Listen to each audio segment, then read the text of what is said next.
All right, welcome back to the party, everybody. I am your host, Lutch, aka the Indian Jesus, here to resurrect the second coming of common sense. How's everybody doing tonight? Let's party! Big shout out to the replay gang. Thank you so much for coming back to watch this, even though you missed the live party, guys. That is the best part. So make sure you are here every Monday, Wednesday, Friday, 8 p.m. Eastern. And sometimes whenever I feel like it. So hit that subscribe button, ring the bell, and you will never miss an Indian Jesus live party ever again. Let's also say thank you to my6shirt.com, the only place to get your very own The Indian Jesus official merch. Only at my6shirt.com. All right. Hit that like, hit that subscribe. You know I would do it for you. And let's party. We got Soil the Soul in the building already. Welcome. So I wasn't really sure what to do on Friday because this is the show that we were going to do on Friday. And, by now I was like, oh, do we come back to it? Obviously, we had the Audible and did the Timcast, which a lot of you enjoyed, which I am glad we took the Audible. But I still think that this is, important enough and relevant enough for us to discuss. So shout out to Gold Holder. So you may remember somebody by the name of Ann Coulter, who was on the Trump train very, very, very, very early, much to the chagrin of, at the time, never Trumpers like myself. And back way back, as soon as he came down that escalator, she was like, yep, he's going to win. One of very, very, very few people who, was on were on the Trump train that early. And so now that we are coming back with another Trump election, she showed up on the PBD podcast. I know we've been talking a lot about PBD, but that's another reason I was like, do I want to use this? Because we just did, PBD was on the Timcast episode we just did. We just did PBD before that. But, the interesting conversations happen where the interesting conversations happen. So, I'm not looking to, just get out to as many people as I can just by, this person, that person. If we have a good conversation, we are going to dive into it. Shout out to Daniel Cabrera. Welcome. And so let's see what she has been up to. As always, if you cannot hear the video, please do let me know. What president in the last, however many years, who has done a job where you're like, okay, this guy came through and did his part? Like, who has been someone where you've said, that's my guy, I'm sticking with him, he did great, he came through, he kept his word, Who was the person that? Well, I'm with Reagan on the point. Sorry, I'm not one of these nut Republicans who can only cite Reagan. Drives me crazy. But I think he was the one who said, with politicians, if they're 80% with me and 20% against me, that's enough. That's fine for me. And so I'd say that's true with a lot of them. I think you have to be I think it's hard to be a normal person and run for president. You have to be a little bit of a narcissist. Absolutely. That's why whenever we have these conversations about the president or politicians in general, we have to remember that we're looking through a little bit of a different lens. This is not the same lens that you would judge your friend or your parent or your sibling or even your own coworkers. This is the leader of the entire nation, and that is what we need them for. Something, but I'd say more than 80% satisfied with Governor DeSantis. You're 80% satisfied. More than. Yeah, so it says 80-20 is rare even. So I mean, even getting that much is a lot. Goldwater says definitely can't let just anyone be president. Sure, yeah, and that's ties into what we talk about. Saying that you shouldn't just give your vote away. This idea that everybody should vote, get out and vote no matter what. It's like maybe put a little bit more value on your vote. Maybe if nobody earns your vote, then don't just give it away for free. Just saying. Okay, there's very little I would criticize about DeSantis. I mean, the COVID response, we're down to him and the president of Sweden. I had him on my. I mean, true on COVID, but you can't you can't say anything bad about his Twitter Spaces. I will not let you down. I always say like that. What a terrible way to end your announcement by saying, first of all, you never want to end on a negative. You don't want to say what you're not going to do. You want to say what you are going to do. And specifically, if you're saying, I'm not going to let you down, you're putting the idea in my head that, wait, do I have to worry about you letting me down? You can certainly criticize that. Podcast right before the first debate. And I said, I considered it like debate prep. And I said, okay, now you're absolutely the best, head and shoulders. No one can compare to you so it's her on fault. immigration, crime, and COVID response. So we're going to do a little test on this. No matter what I ask you, you start to answer and then turn it right back around to immigration, crime, or your COVID response. That would have been smart. And on COVID, I said, look, nobody compares to you when you were taking all the slings and the arrows. So unless the president of Sweden is running in next year's presidential election, you are way ahead of the rest of them on that. This is with DeSantis. Mm-hmm. So how do you think he's doing today? Yikes. I wish he had read In Trump We Trust. I gave him a copy. I said, but you have to actually do it. That's the book that she wrote in 2015, 2016, leading up to Trump's presidency, In Trump We Trust. And we're going to see a clip from when she was on Bill Maher. Famously, the two of them are very close friends, even though she's very, staunchly Republican. He's very staunchly Democrat. But I remember watching the moment, and if you haven't seen it, it is something to behold, to look back at. Soul the Soul says the coof was something else altogether.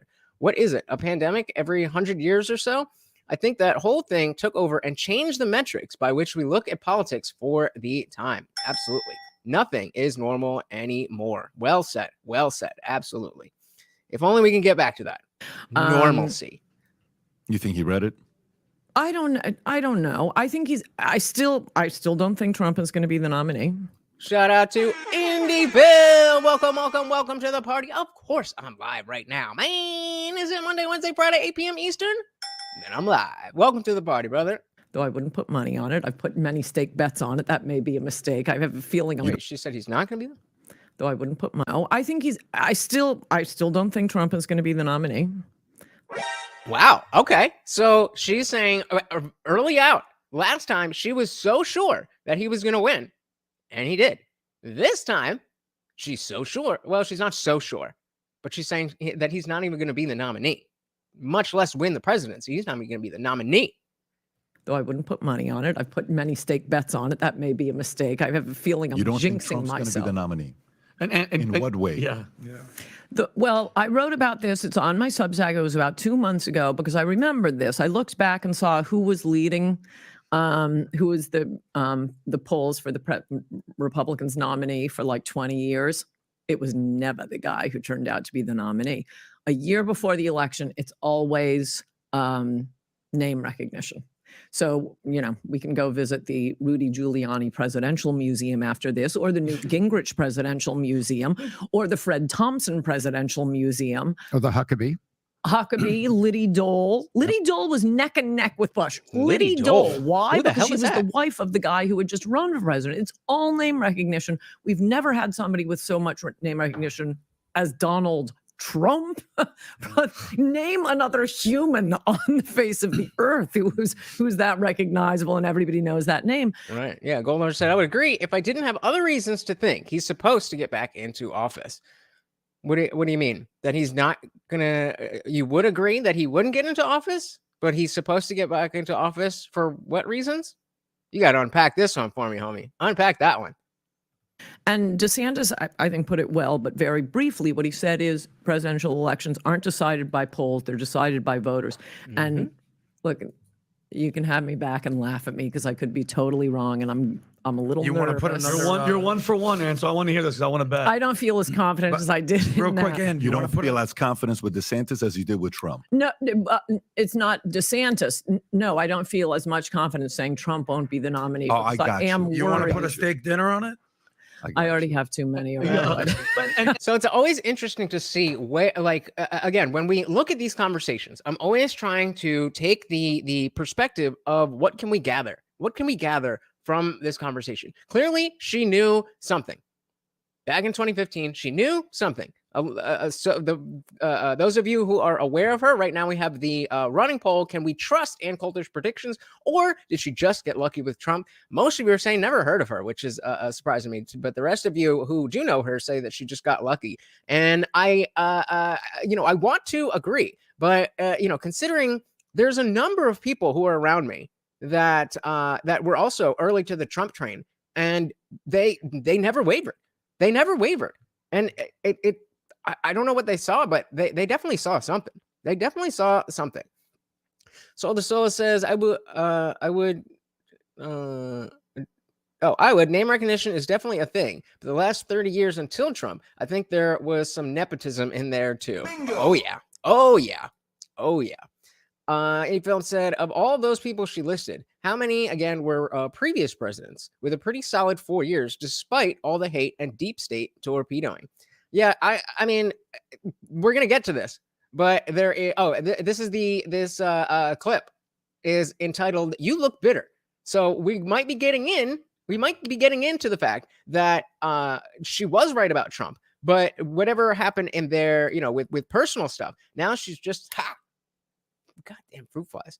Now she's getting into these conversations, but she's just kind of bitter over the fact that she didn't stay as close to Trump, and more specifically that he didn't build the wall. As she, it'll come up multiple times. She is very much into immigration, and she really, really, really wanted that wall.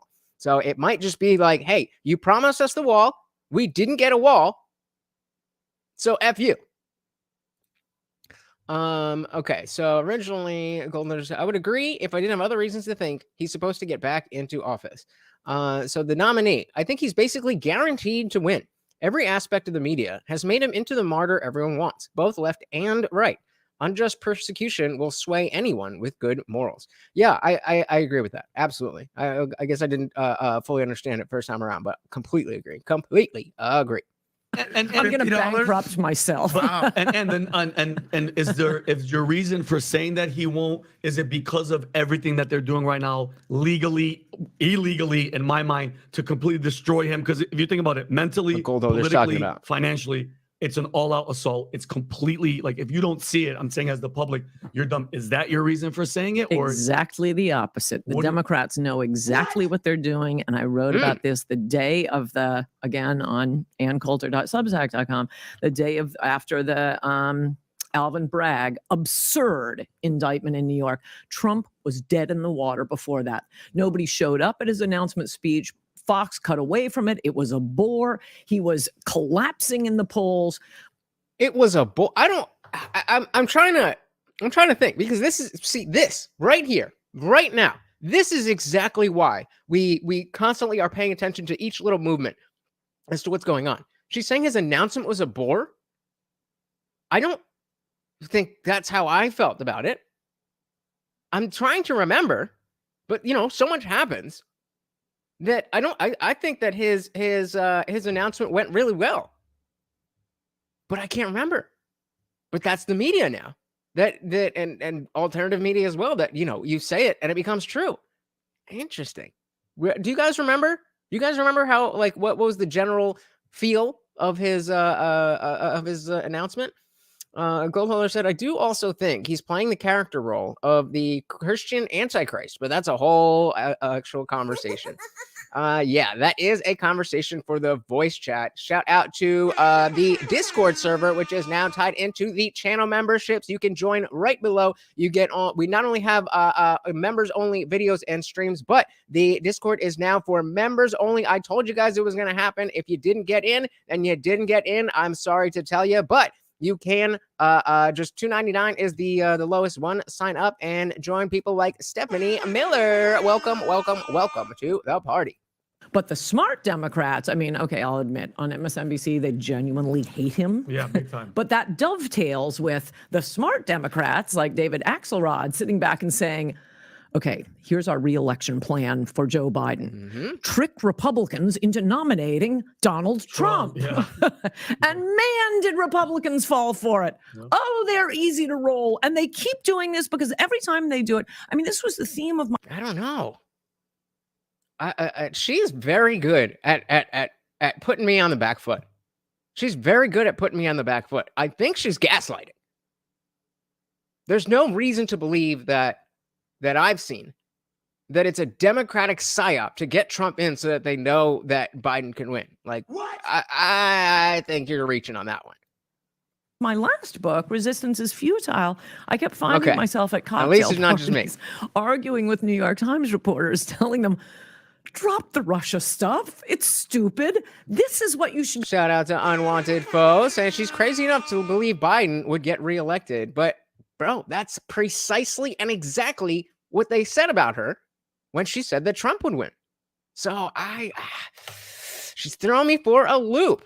Yeah, at least me and Solar are on the same page. Goldholder is there as well. All right. Andy Film says, I mean, based on records, I think Trump has a much stronger record now than he did in 2016. I agree. Let's go with gaslighting. Be attacking him for. There's loads to attack him for. Why are you doing things that you force me to defend him? And that's what they do. They force people like me, and I don't want to defend the man, to defend him by these utterly preposterous indictments. The only one that's all legit, and it's legit, but should he go to prison for it, is the Florida Mar-a-Lago one. If somebody and little she doesn't take breaks. I'm trying to find breaks in when she talks to Pulitzer, but I that is initially how I became let's just say I got my guard down for Trump, is that I was in the never Trump camp, and I just kept seeing things that I was like, there's enough here for us to say that Trump is a bad person and that he's going to be a bad president, that we don't need to lie about him. So let's not. And then people kept lying. So I'm like, stop making me defend Trump.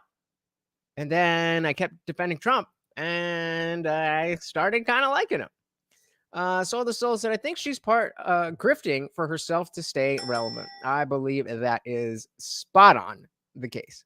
Goldler said, I'd say he has an actual record now than he did in 2016, but wouldn't agree it's the best record.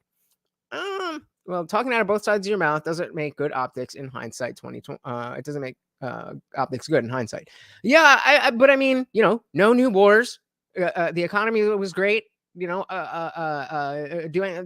even things like crossing over the DMZ in North Korea. These things were big.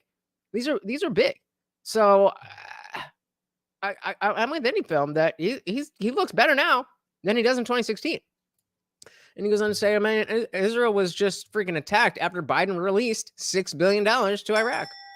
Yep. Wanted for Biden's term so far has really highlighted how good Trump's term was by comparison. That's the key there. By comparison, I think it was good in general, but specifically as we're talking about an election, comparatively, it's no question. It's no question to me. But should he go to prison for it, is the Florida Mar-a-Lago one. If somebody, and little word to the wise, if you get a subpoena from a DA's office or federal prosecutor's office, you have to comply. Of course. Yeah, of course.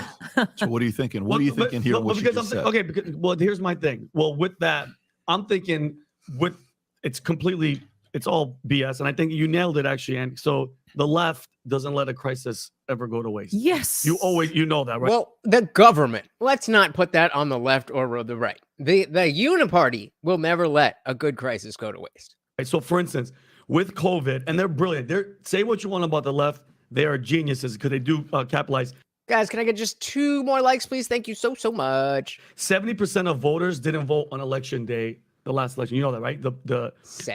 I'm sorry, they didn't vote on election day. It used to be the absentee ballots. It used to be 30% to 70% because of COVID. Everybody's staying home. It was 70 to 30. Okay, it was a coordinated effort. Zuckerberg donated $420 million. They had Antifa on the streets. They were, suppressing the vote, like you mentioned earlier too. Twitter had how many FBI agents there? They had $3.5 million FBI gave to stay there, censor all the stories, all the Biden stuff. So my question to you is, and people thought that they cheated, and what are you concerned that they're going to manufacture another crisis to keep, to do that same thing, or are the pieces of the game already set up for them to win? Of course they are. Regardless of the landscape of anything, they absolutely and definitely are at some point going to use some type of false flag something for something.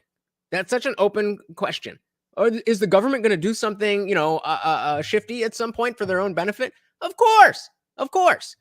Goldhunter said, supposedly that $6 billion isn't just openly available to them. I heard it was actually funds that are being held in a bank in Qatar and are only expendable to humanitarian purposes, allegedly. Yeah, heard that from who? I'm not saying I don't believe it. I'd be willing to believe it, but I'd also be willing to believe the complete opposite. So this is when it gets into some of these global issues.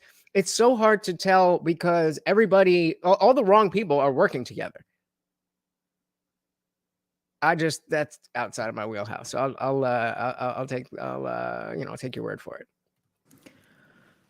If it's Trump, it's easy street for the Democrats. I mean, also you have to remember they do control the media. Of course. And whenever Republicans have some great idea or conservatives are pushing on me and I say why it won't work, and they say, yeah, but that's not fair because that's not how the media treated Democrats. And I say, this is what I mean. And again, I don't know if that's real or if that's just what people are saying. And, there's a psyop this way and there's a psyop that way. I never know. That's why when it comes to these cultural issues that are more on the ground level that we can see with our own eyes, that it feels a lot more useful for me, at least, to focus on those things, because I can, we have clear things that we're talking about, and it's just the opinions and the perspectives that are different. When you get into these the bigger issues, which absolutely are important, and I'm glad that there are people who are able and willing to do that, but it's just a different again, talking about the lens and the perspective is just a completely different lens. Golder said money from South Korea transferred Qatar's central bank, according to mainstream media. Yep, psyops everywhere. Oh, well, it's on CNN. So if CNN said it, no, CNN site is usually all right. Usually it's not the fake news is rarely that they're just flat out lying. It's just that they will take this little view and twist that and one detail here or omit that, and that's usually what the fake news is. But it's done so in a way to make you believe as if they have lied to you, but really they didn't actually say a lie. They just purposely told you alternative truth. Yeah, but that's not fair because that's not how the media treated Democrats. And I say, as with January 6th, but the media is being unfair to us. If you are so stupid not to know that the media is far left and you're not going to get any help from them, you shouldn't be running into the Capitol. You are too dumb to even remember to go to the bathroom. That's true. That's true. If anybody who thought that there would be any other result from storming the Capitol, that it would be looked at in the worst possible light, would I expected you to anticipate a literal insurrection, that they would call it a literal insurrection? Maybe not. But obviously that was not going to work out well.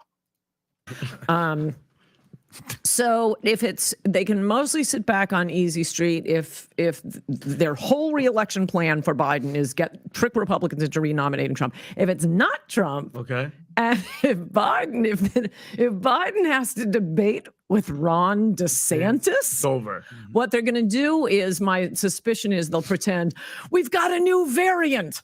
And mind you, they test. And the only little bit that I'll give to her on the debate side is that I do think Ron DeSantis would do better in a debate against Biden than Trump would, but only because we saw in the last time they debated in 2020 that even at that point, Biden was, he's like, and the bully pulpit kind of firebrand thing didn't work. It looked like he was beating up on an old man. Now, do I think that it's impossible that they, watch the game tape and they're like, all right, you gotta be witty, but you can't be that mean? Sure. I think they definitely could do that. But I think if people saw that, I don't know, because now that I'm thinking about it, like you would only see one or the other. It's not like you would have both of them to compare. And either way, I don't think Biden is winning a debate with a paper bag. So I take all that back. I disagree. So the Soul says fiery but mostly peaceful is I can't talk today. Fiery but mostly peaceful is reserved for Democrats only. Unfortunately. Goldholder says Ron did a little better in this last debate than he did in the first one. I agree. But when everybody's talking about how the winner of every debate is either Vivek or Trump, and you're supposed to be the front runner, or not the front runner, but the front runner of the debate, then I call that a loss. I call that a loss, because those are your opportunities to get a leg up. It's not days like today where there's no big news, where there's nothing that we're hearing about Ron DeSantis. It's not today that he's going to get a bump. It's those days of the debates when there's something happening. So to not be doing that well, to not get a huge bump, is, in my eyes, a loss. They tried testing it, and where people we were just tired of it. But I just have a feeling, because do you genuinely think that's going to be Biden? Biden's going to make it to the actual. He's going to be the guy. I don't know. Who else Let's would you do that do you one. think? Because Newsom, I'm not running. I'm kind of running. He's debating DeSantis. We're still baffled. Who do you think, if it's not going to be Biden? Who do you think is going to be that slippery snake that just comes in? And by the way, this may be one way the Democrat. Wait, I missed it. Is he asking other than Newsom, or is Newsom included? Because if Newsom is included, then it's no question. It's not going to be Biden.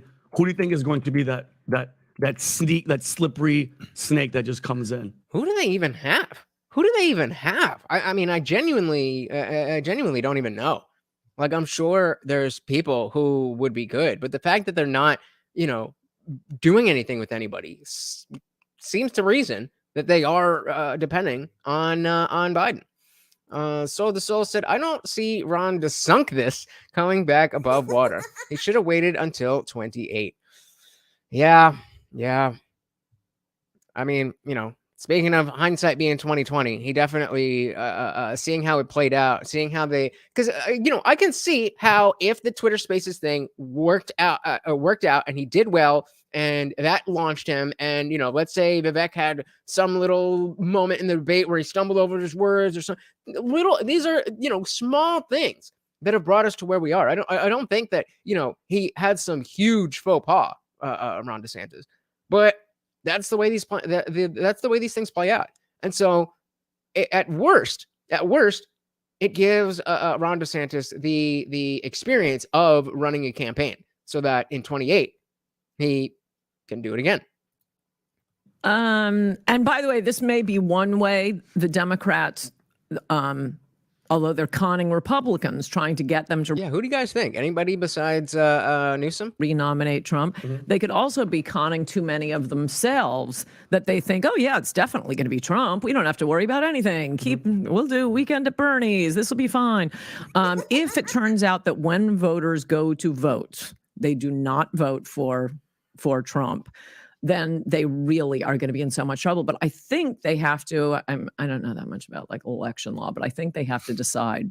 She talks in a very windy way. Like, what are you saying?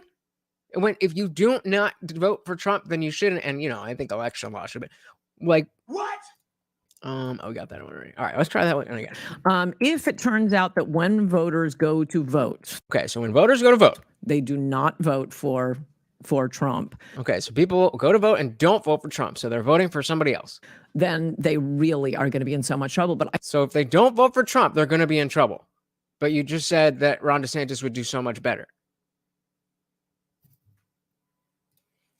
Yeah, Newsom is who keeps popping up, but yes, Michelle Obama. That's that could be an easy one to drop in, where she doesn't have to campaign at all, and people absolutely would vote for her. I think there is a, put a 1 in the chat if you agree with this. There is a small group of people who right now are planning to vote for Trump, but it would not be impossible for them to switch if Michelle Obama were to get in the race, and they would go from, instead of voting for Trump, they would vote for Michelle Obama. I think there's a small group of people who that she would take votes away from Trump. That's how popular the Obamas were and are. Unwanted Post said Nikki Haley may as well run as a Democrat at this point. Her recent comments have shown she's evolved from neocon to full-on warcon. Facts. But, I mean, there's the war hawks on either side. She's clearly not, she clearly doesn't fit in as a Democrat. She's definitely like neocon, rhino. That's exactly what she is. I think she's in the exact right position. just being where she is. Goldmother says it's so hard to imagine who they'd have because their values and principles are a total mess. Yep. Disagree. Okay. You don't think there's anybody? We started this whole thing off with name recognition, and I think that I don't know. What do you guys think? What does everybody else think? Indie Film says no, but what do you got? What about you guys? Goldholder said, I don't know. I think the values of those two are totally polar opposite. Yes, but I can see the person who is. So the person who voted for Biden in 2020, who wasn't really paying attention and who has started paying attention, but they haven't become fully red-pilled. And so they feel like, okay, I don't like the Democrats and I don't like the Republicans. So we need an outsider. And it looks like Trump's the only one. So I don't like it, but okay, begrudgingly, I'm going to vote for him. And then Michelle Obama comes in and campaigns as more in line with their values, but she can be an outsider as well. If she can play, because she can absolutely play herself as an outsider. She hasn't been in, she hasn't held office herself. And I'm not falling for that. But I think a lot of people definitely would. I don't know. We'll see. All right. Nobody agrees with me. All right. So the song said I have to disagree with that. Unless it's very, very few black women. That is it precisely who I'm thinking of. But then that still just proves that they haven't done the research. Maybe I'm wrong. Yeah, maybe we're nobody really knows. It's just a hypothetical. But that's where I was thinking is that the black female vote would go to Michelle Obama. And we know that the black vote in general has gone to Trump since the last time. So I don't know. It's going so wait. So maybe I do agree with your premise. Huh? See? What did I tell you? Just saying. There's probably those Obama holdovers who felt Biden let them down and just want anything else. That's what I'm saying. And so the thing is that her Democrat vote loses her Republican. The thing that gets her Democrat votes loses her Republican votes, and that thing is the last name, old Obama. Again, I think despite the fact that we are very aware that Obama was a bad president by many metrics, a lot of people still think that he's the greatest president that we've had. A lot of people still think that. A lot of people who maybe aren't, Goldholder was saying that Biden let them down, that they believed in Orange Man bad, and now they see that things are worse under Biden, so it can't be that. And so they're saying, okay, I guess Biden was better than, I guess Trump was better than Biden. But I don't like Trump. So, hey, Michelle Obama, like, if we can go back to the Obama times, I'm saying if you don't think there's anybody who's thinking that way, you might be out of touch. I'm just saying. I might be wrong, but I'm just saying. We got that one. Hey, shout out to Xander Crew. Welcome to the party, brother. Good to see you. Said I would jump off a bridge if Michelle Obama becomes president. I'd literally just give up. Oh no, please don't do that. So this was right there with you. It would be such a spit in the face to the office. Dear God, please no. Make that threshold for horror. Starting out with a bang. Welcome to the party, brother. All right, let's see where we were. Fine. If it turns out that when voters go to vote, they do not vote for Trump, then they really are going to be in so much trouble. But I think they have to, I don't know that much about like election law, but I think they have to decide pretty fast because there are state laws, I believe, that prevent you from being on the ballot if you're not nominated in time. And I think they have like another month to make a decision. So you think they're doing all of this stuff to give Trump momentum and help him out to be the nominee and beat DeSantis? I think the smart ones are. The dumb ones just hate Trump. And that's basically the entire MSNBC staff. Okay, well, we agree there. We definitely agree there. Trump said, come on, if her last name was Smith, she wouldn't have a chance. She's got no record. The only reason she's being considered is because she was Barack's wife. And again, I agree with you. And that is precisely why I'm saying there are people who are not in the weeds, who are disappointed with Biden, who hated Trump, but now realize that things were better under Trump, and so are begrudgingly going to vote for Trump. But then if they see an Obama, they're saying, I would love to go back to Obama. I'm just saying that's real. That's real. Goldhiller said a Michelle Obama presidency would bring new meaning to the term peaceful transition of power. Good one. So it said that nepotism creeping in. Hillary made a career off that. Exactly.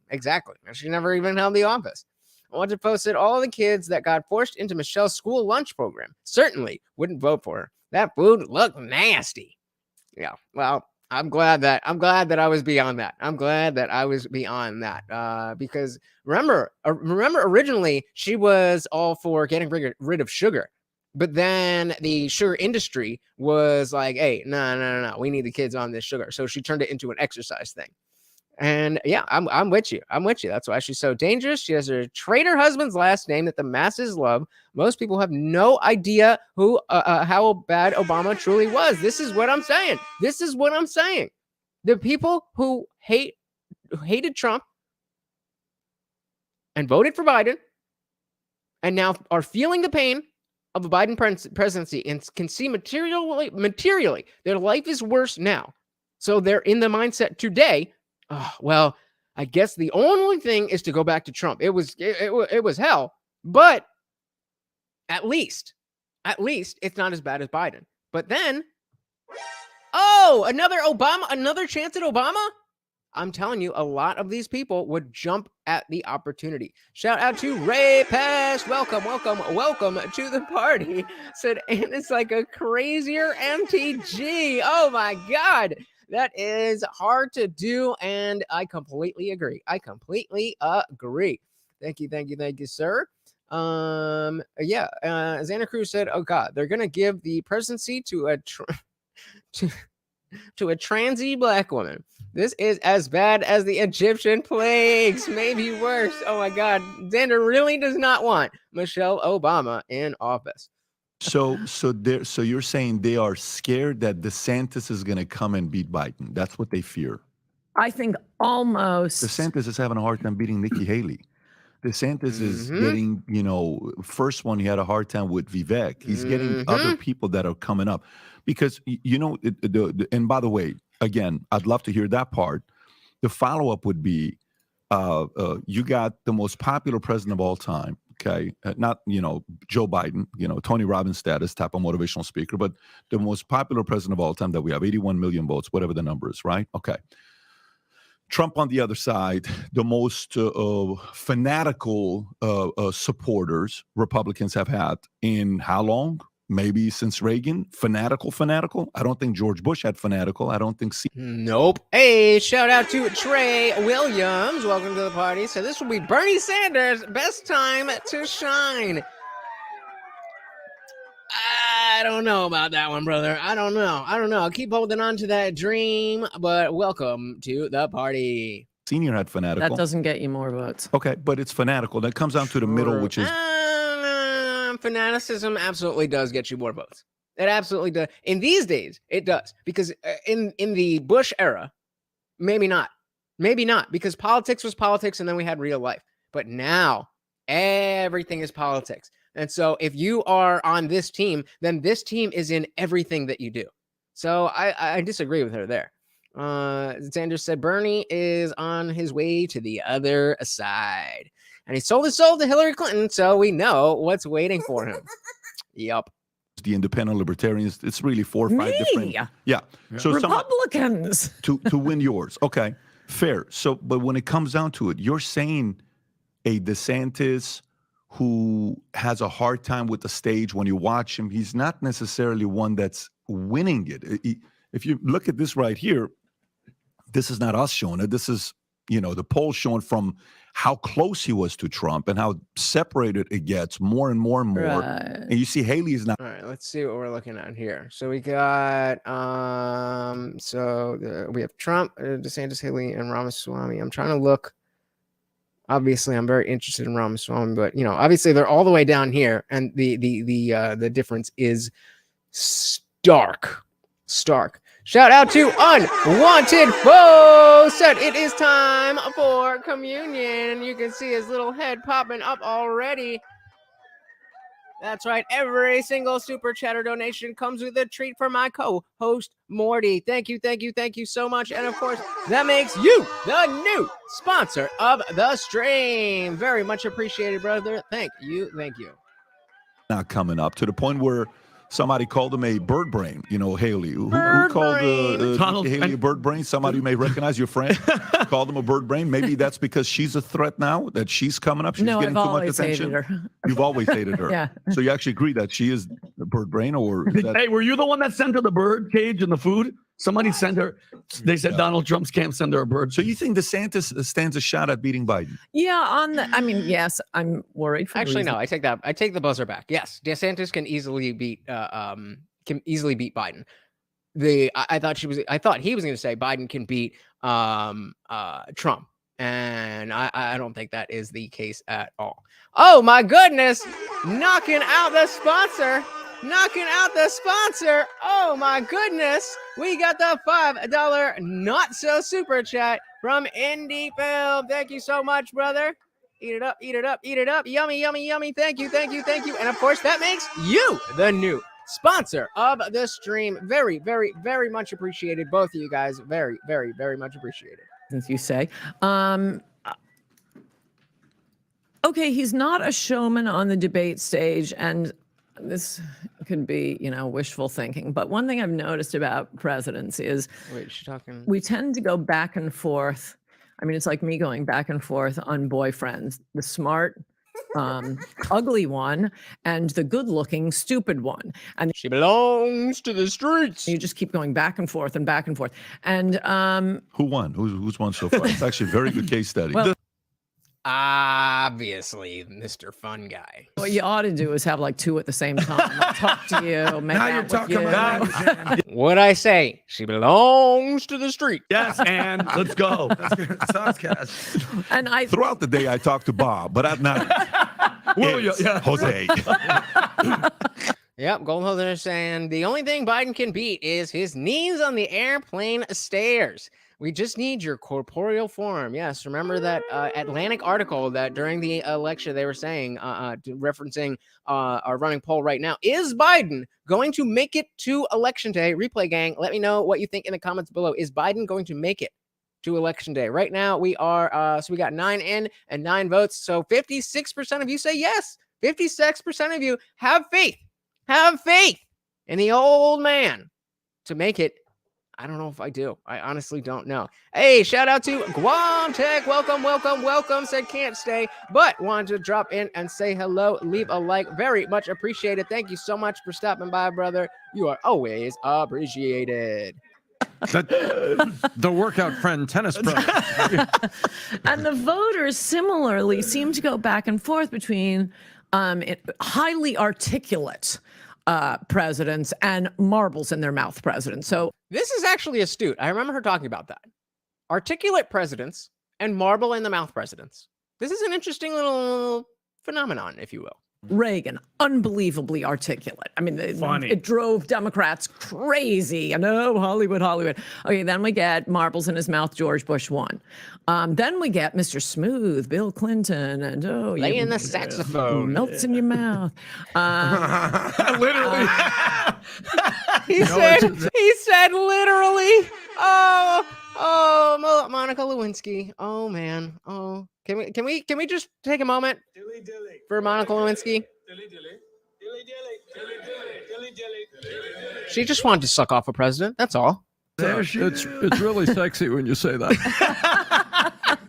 And then we go from there, from another marbles in your mouth Bush to, oh my gosh, the most articulate president we've probably ever had, Barack Obama, to Trump, who has a vocabulary of about 50 words. What do you mean? He has the best words. China.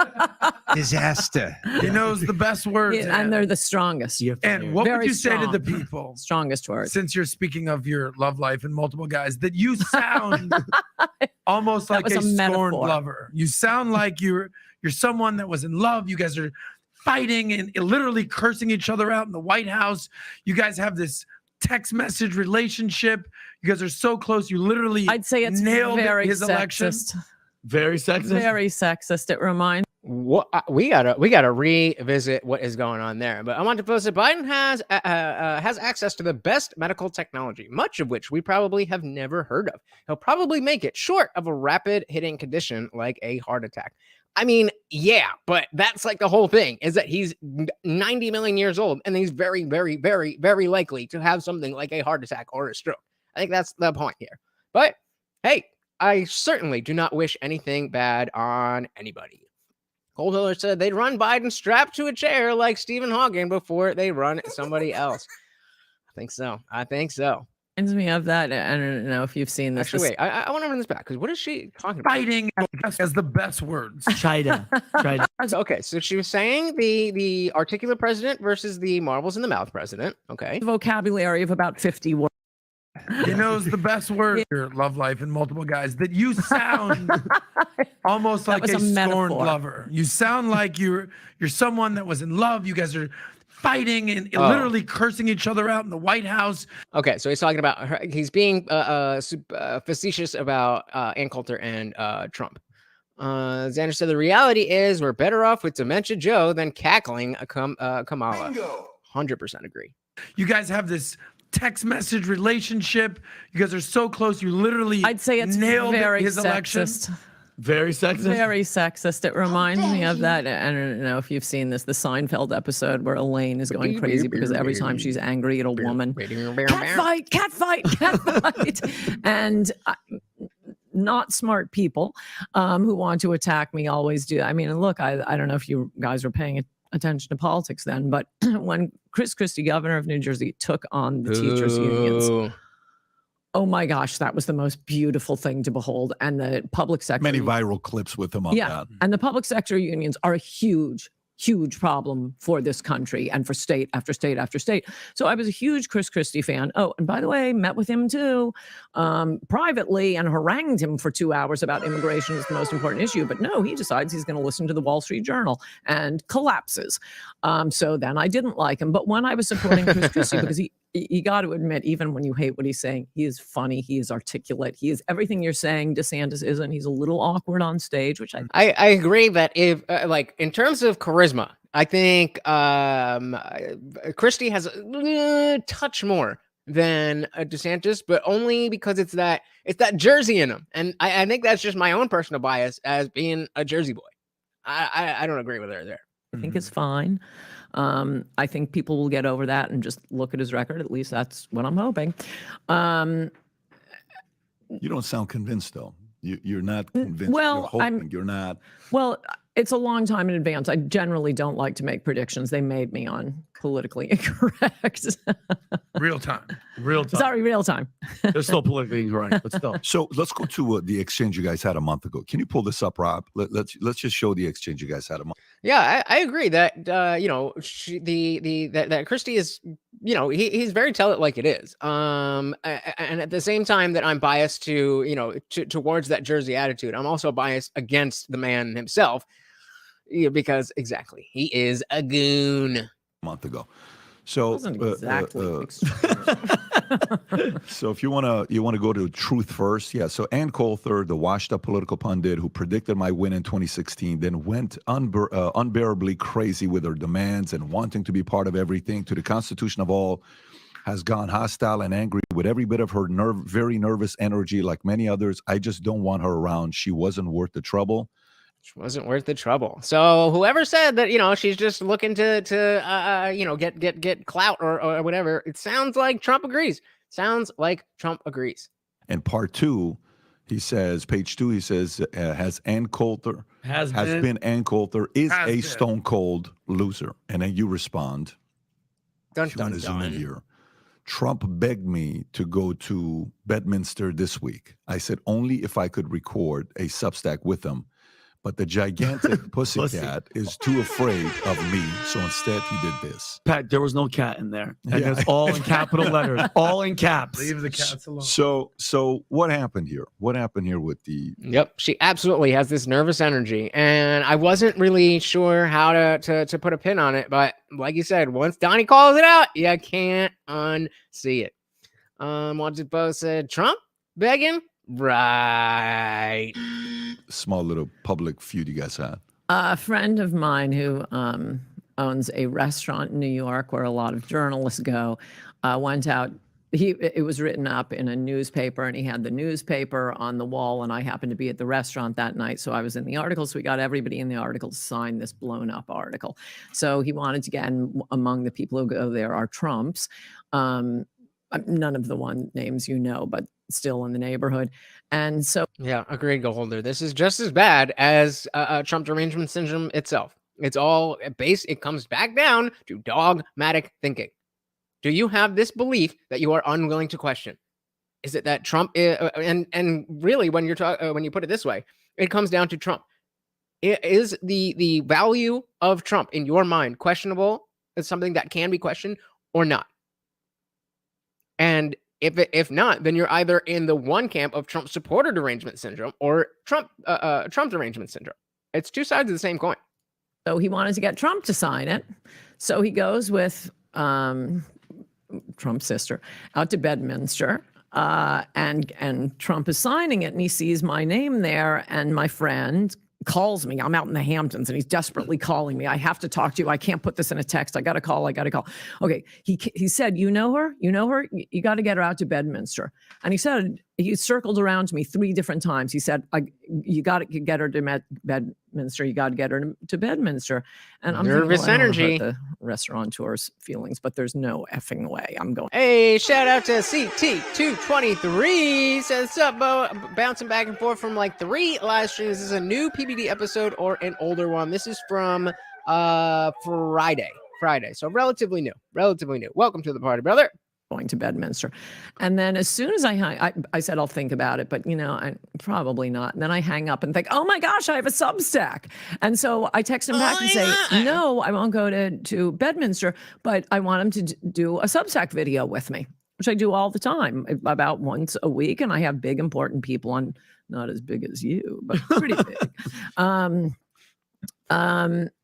And He's weird. He's not going to do it. So first he comes back and says, oh, he doesn't do Zoom.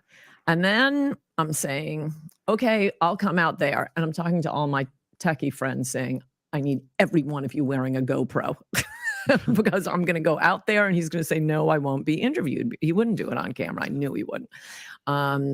So all I get back is, yes, maybe we'll set it up. People are going back to Florida now.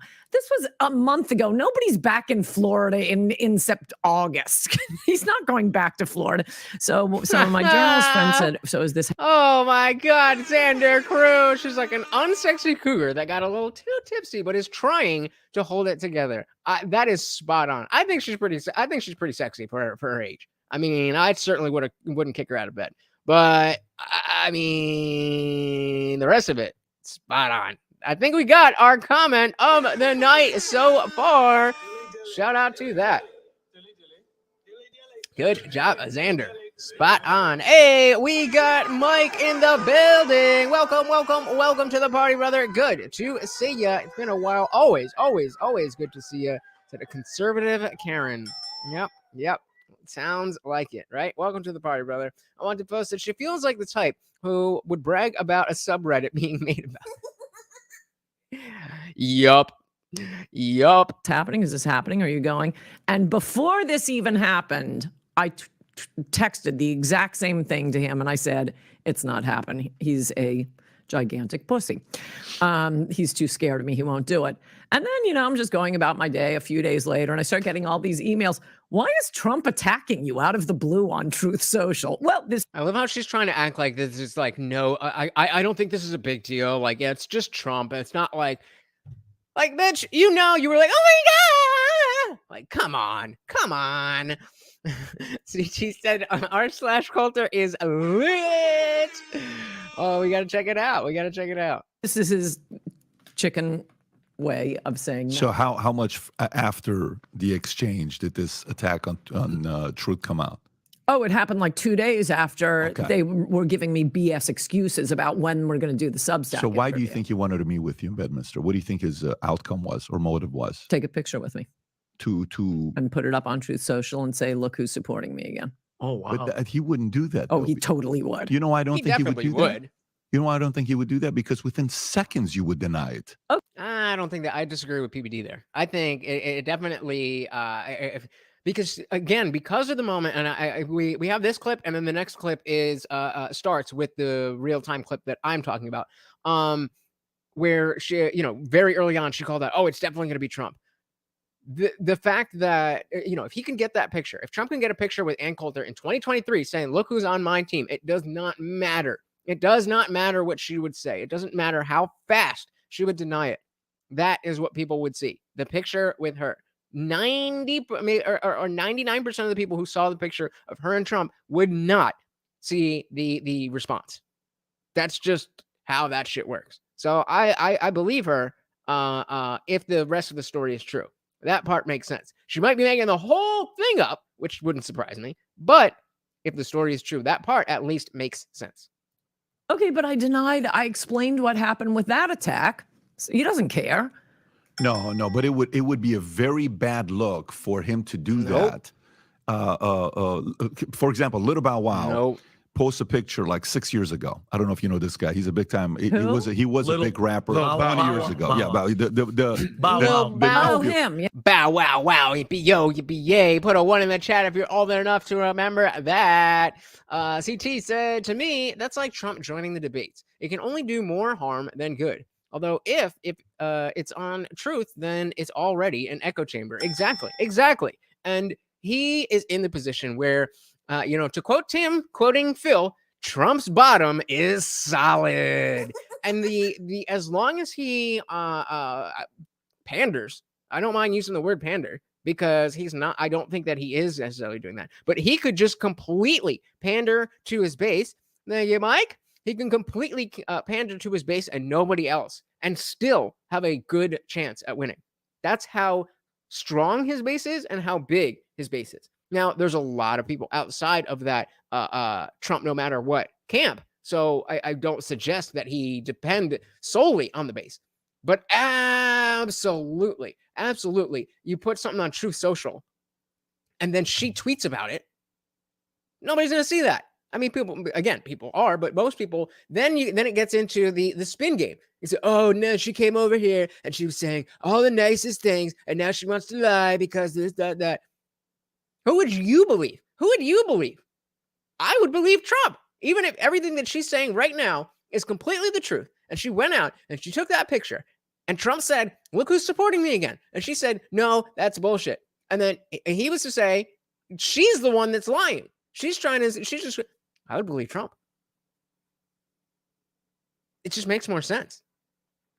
Montefiore said, yeah, it's exactly what happened with Weinstein and the Epstein pics, all the ones with various celebs. Suddenly, everyone was guilty for being in a pic with either of them. Yep. Yeah. Yeah, we got the old guys. I'm not enough to, you're not old enough to remember? Okay. All right. Yeah. So he posts a picture that, hey, jet flying, stuff like this. Oh, yeah. And then a guy responds back and says, he's not jet flying. He was on a commercial airplane. What was this all about? It was the most embarrassing thing. I don't know if you remember this or not when this took place. Okay. So for Trump to post a picture of you to say who's supporting me, within seconds you would trash that. I don't know if he has a much bigger megaphone. No, I don't. He's the ex-president. No, but are you kidding me? Mainstream media hates him. You would be center stage story, invited to every single CNN, MSNBC to trash him. You would get that in an. So the context here is she was such an early person on the Trump train, and now she's saying, she's trashing him. And it gets worse, but they're kind of getting into the conversation as to they're trying to orient themselves as to why she's speaking so negatively. Is this just plainly what she thinks?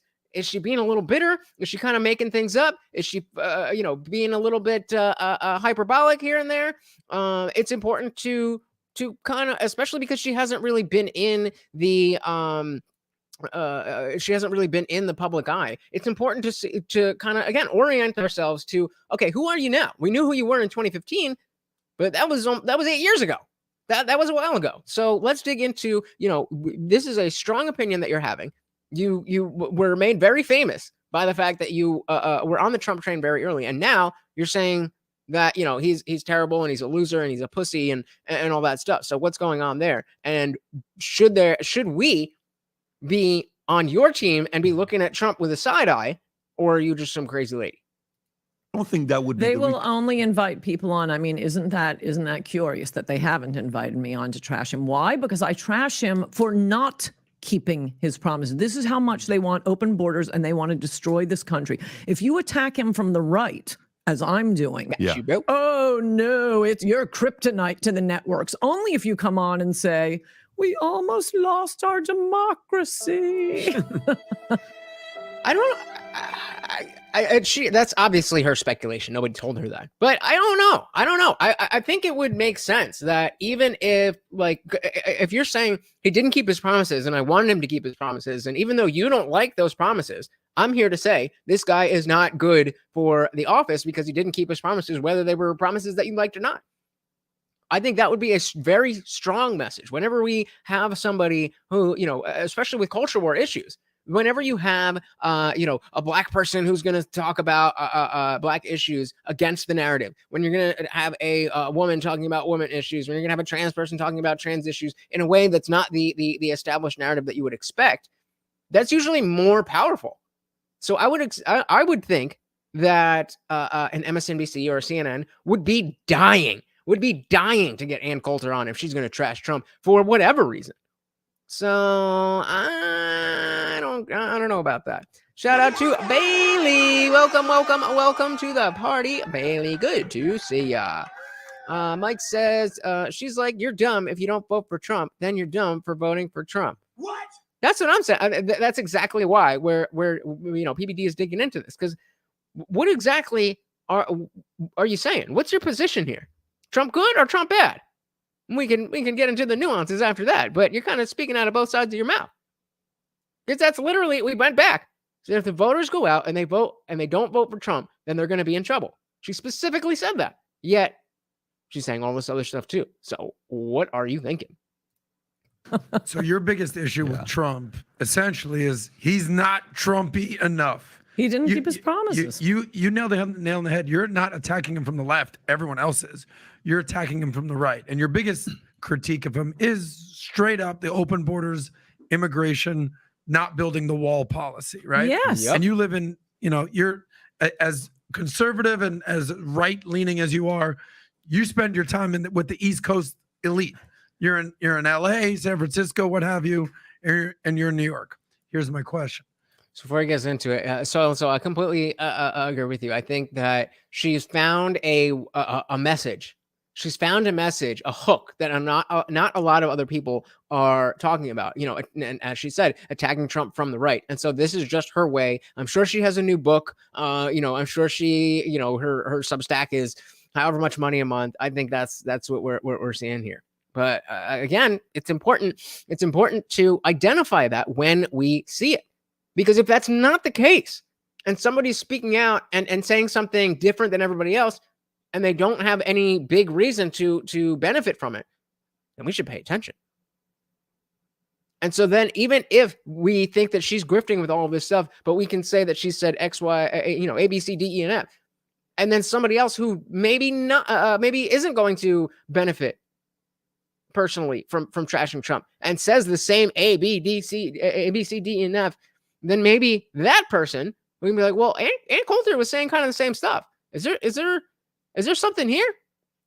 That's exactly why we are going into the minutia of this stuff. Xander says, I definitely think that the message of the right and conservatism is more dangerous than Trump, the individual. Dangerous in what way? Ideas about, and Soil agrees. What? I agree that he's not truly a Republican or a conservative in that way. But what is how are we defining dangerous to the establishment? Yep. Agreed. New York, we see what's going on with Eric Adams. We've seen what the governor, Kathy Holcomb, is saying. When are New Yorkers going to wake up and realize, all right, maybe this sanctuary city thing Yep. ain't what the cat pajamas is all about. What do you say? Well, maybe when you stop lying to them and tell them that it is a good thing, then they will stop thinking that's a good thing.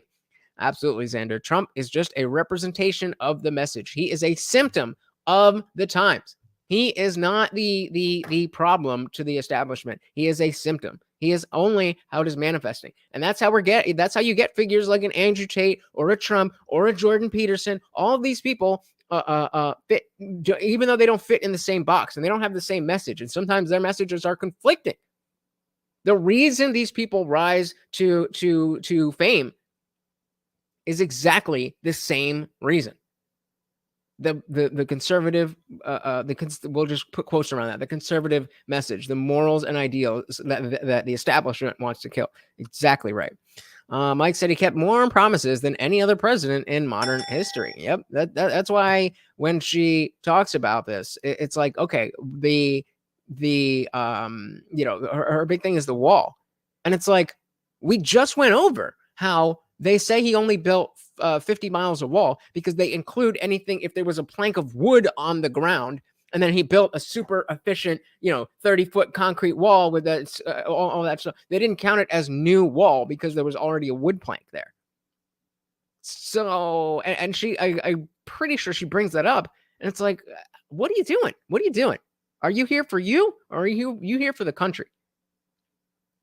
And most people are not there for the country. Film says, I can agree with her that Trump did not accomplish everything he said he would. But based on the attacks that he suffered constantly from the deep state and the left, he got a lot done. Yep. I mean, how can anybody argue with that? How can anybody argue with that? It's even the most ardent hater of Trump is going to agree, like, yeah, we were trying to make things as hard as possible for him to do anything because all the things that we're going to do were fascist and racist and xenophobic. But they had a direct hand in him not getting things done. And then let's not forget about COVID.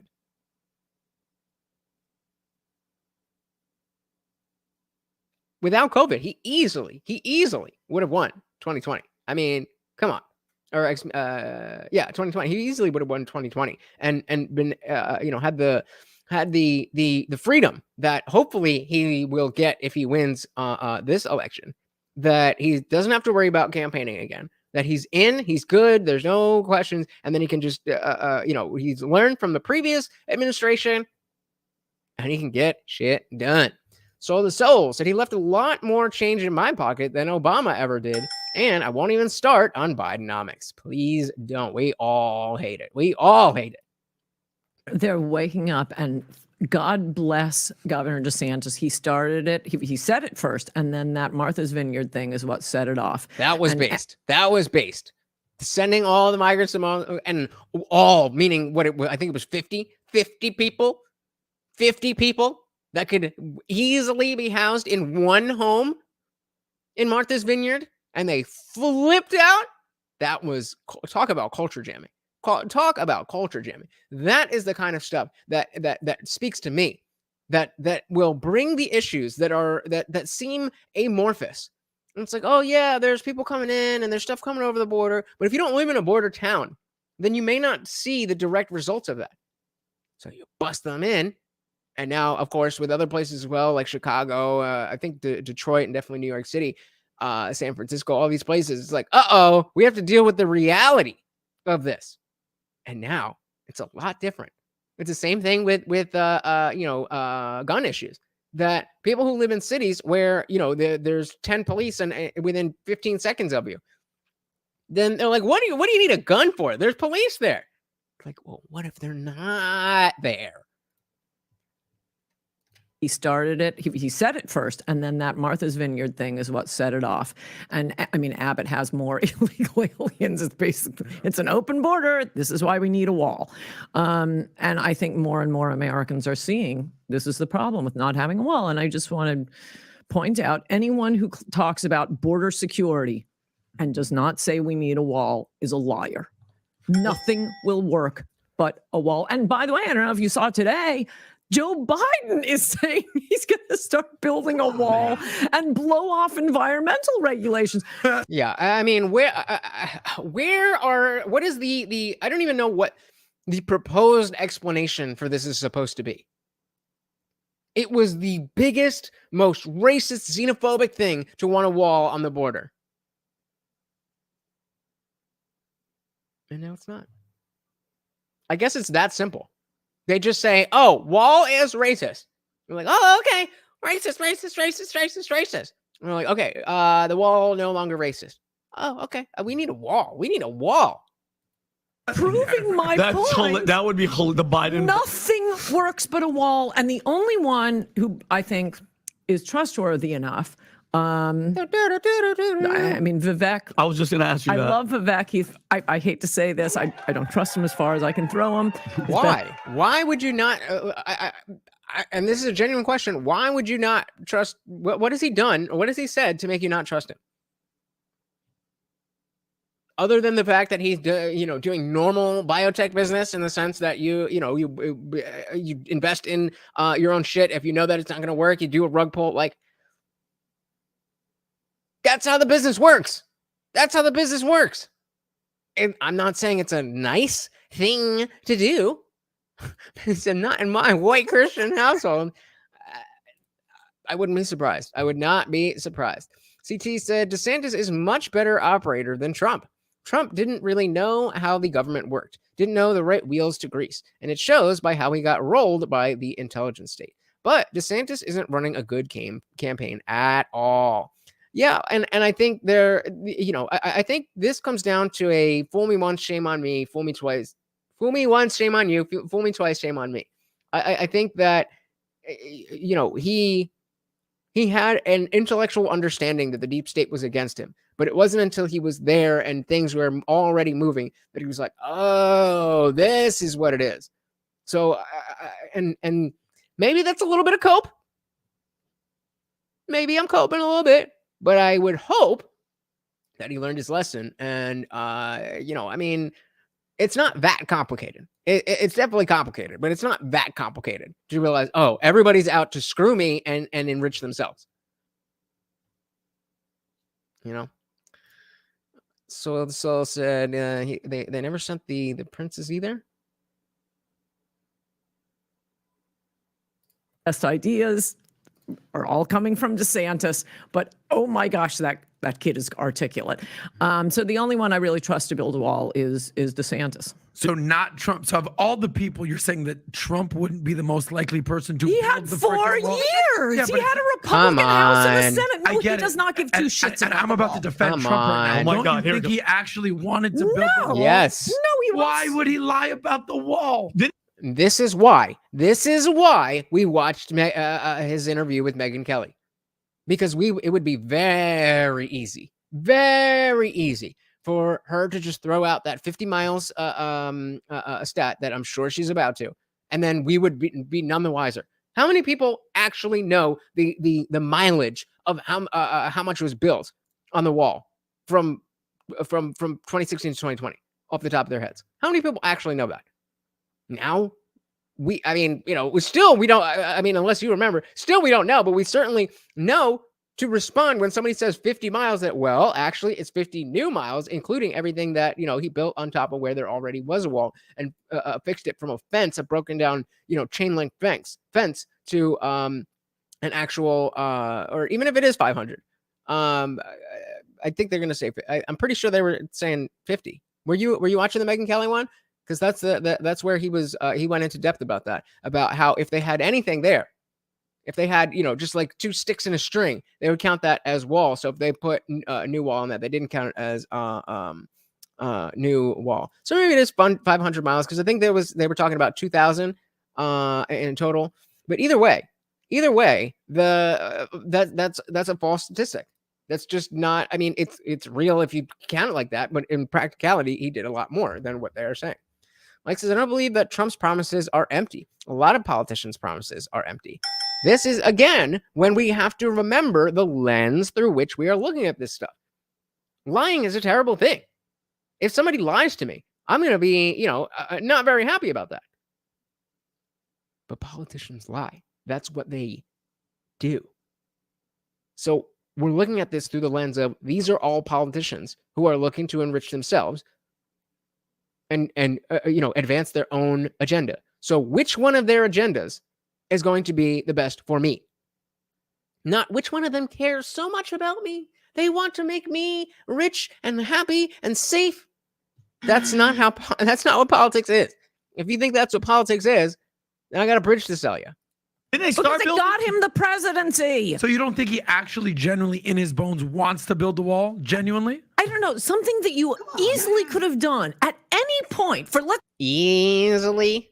I'll even give you year 2 or 3 and 4. And by the way, he didn't need Congress. But if you have it in your head that you need Congress, you have a Republican House and a Republican Senate.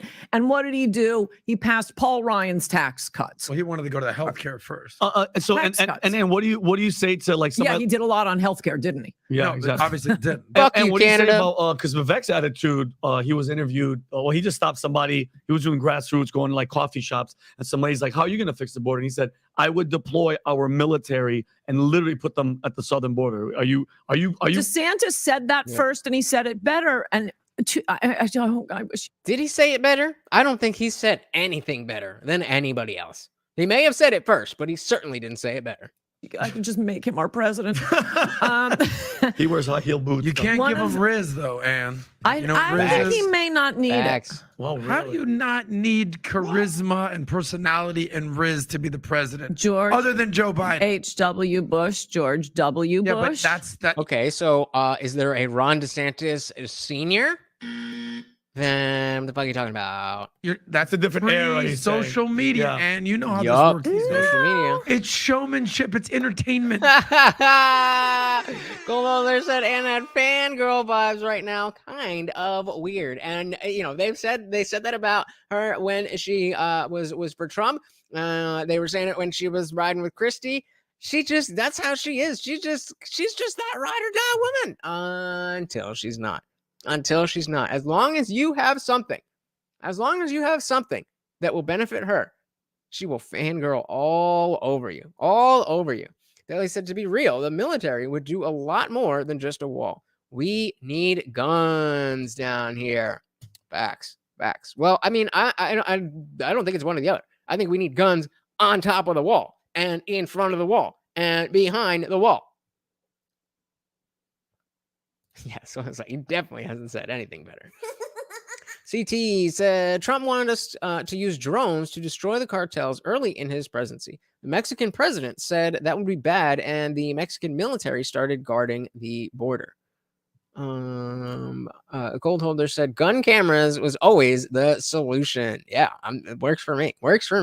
Politics pre-2000 wasn't showmanship. I how don't it know. is Maybe today. you're right. Like I Social media. say, I'm right on this one. You Ann. might. Yup. I might be losing a lot of stake bets, but I just think that before people vote, what they do is they look at the candidates. There's generally, I'm trying to remember, do they have a debate in every state, at least the early states, before each primary or caucus? They definitely have one In every in state? Iowa. They will have one in New Hampshire. They will have one in South Carolina. Oh, she means every primary state. Okay. And I mean, I always find it weird how many people there are who don't care about politics at all. Why do you find that weird? It makes perfect sense to me. This is such a cacophony of bullshit and theater, and I would love to go back to the days when I thought that none of this mattered. I would love to go back to that. It makes perfect sense that people don't want to get into this stuff. I mean, I definitely would urge people to be informed because it matters, but it's not confusing at all why people don't want to get into it. They know as much about politics as I know about football. Zero. But before they're going to vote, they know a presidential election is important. They're civic minded. They're just, I don't know, they have lives. Well, obviously they're not civil minded, and yes, they do have lives. That's the whole point of this representative government, is that everybody is not supposed to need to know the specifics on every little thing. We're supposed to be able to vote in representatives so that they can take care of the politics and we can have real life. The problem is that the politicians aren't doing the bidding of those they are meant to represent. And said, "Pick me vibes." She definitely has those vibes. Her and just pearly things. That would be a funny conversation to break down. Indie Film said, "I would love to not care." Exactly. I would love to not care about politics and believe in an afterlife. I would love to. That is a privilege. It is a privilege. If you live a life where you don't really care about politics and you believe in an afterlife, you have that huge privilege. Because I mean, most of us here understand the politics part. But if you are a religious person who believes in an afterlife, it's that same kind of thing. It's a little bit bigger, but same concept. Well said, sir. And before that primary comes, they look up the candidates, and that's why we didn't have President Fred Thompson. Yeah. And and as for Haley, there was one thing I was going to say about why I think she's going up in the polls. There was one thing that I will admit so far I've been wrong about, because every 4 years, my entire life, at some point during the Republican presidential nomination process or primary process, the Black Republican is polling at number 1 or number 2. And I mean, many of them I've actually genuinely liked, like Herman Cain and his 999. Wait. What is that? What's happening? The Black nomination process or primary process, the Black Republican is polling at number 1 or number 2. And number 1 or number 2 for what? I'm confused. During the Republican, I've been about why I think she's going up in the polls. There was one thing that I will admit so far I've been wrong about, because every 4 years, my entire life, at some point during the Republican presidential nomination process or primary process, the Black Republican is polling at number 1 or number 2. Does anybody have any idea what that means? I have no clue what that means. And I mean, many of them I've actually genuinely liked, like Herman Cain and his 999. I liked Alan Keyes, lots of them. But it's just so pathetic that Republicans are so desperate not to be called racist. Oh, I like Colin Powell for president. Oh, good for you. And so I predict that at some point, Tim Scott. Yes, there it is. There now. Tim Scott would be polling first or second. Okay, so before let's see, Golden will say, I think she's saying that in the general public is asking in polls for a Black Republican to vote for. Oh,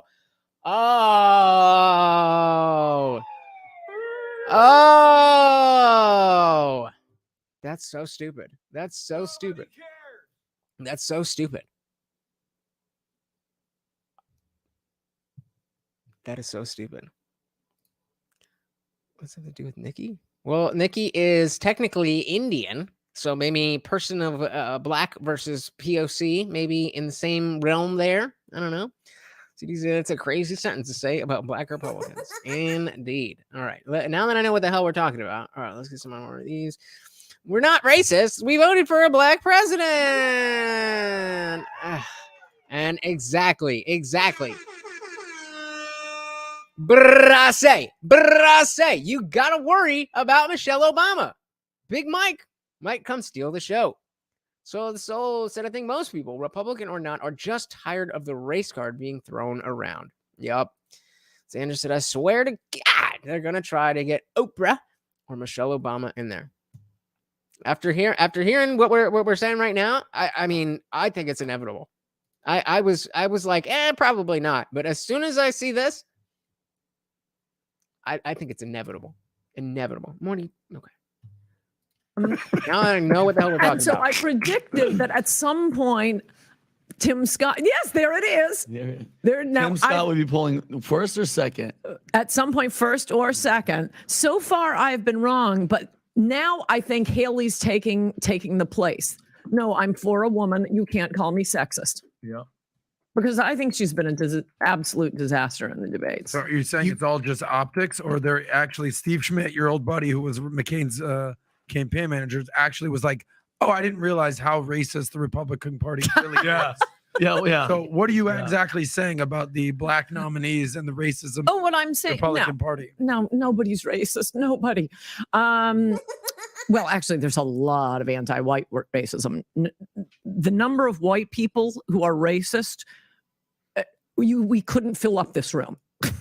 All right. That's definitely not true. That's definitely not true. I personally know people who are just openly racist.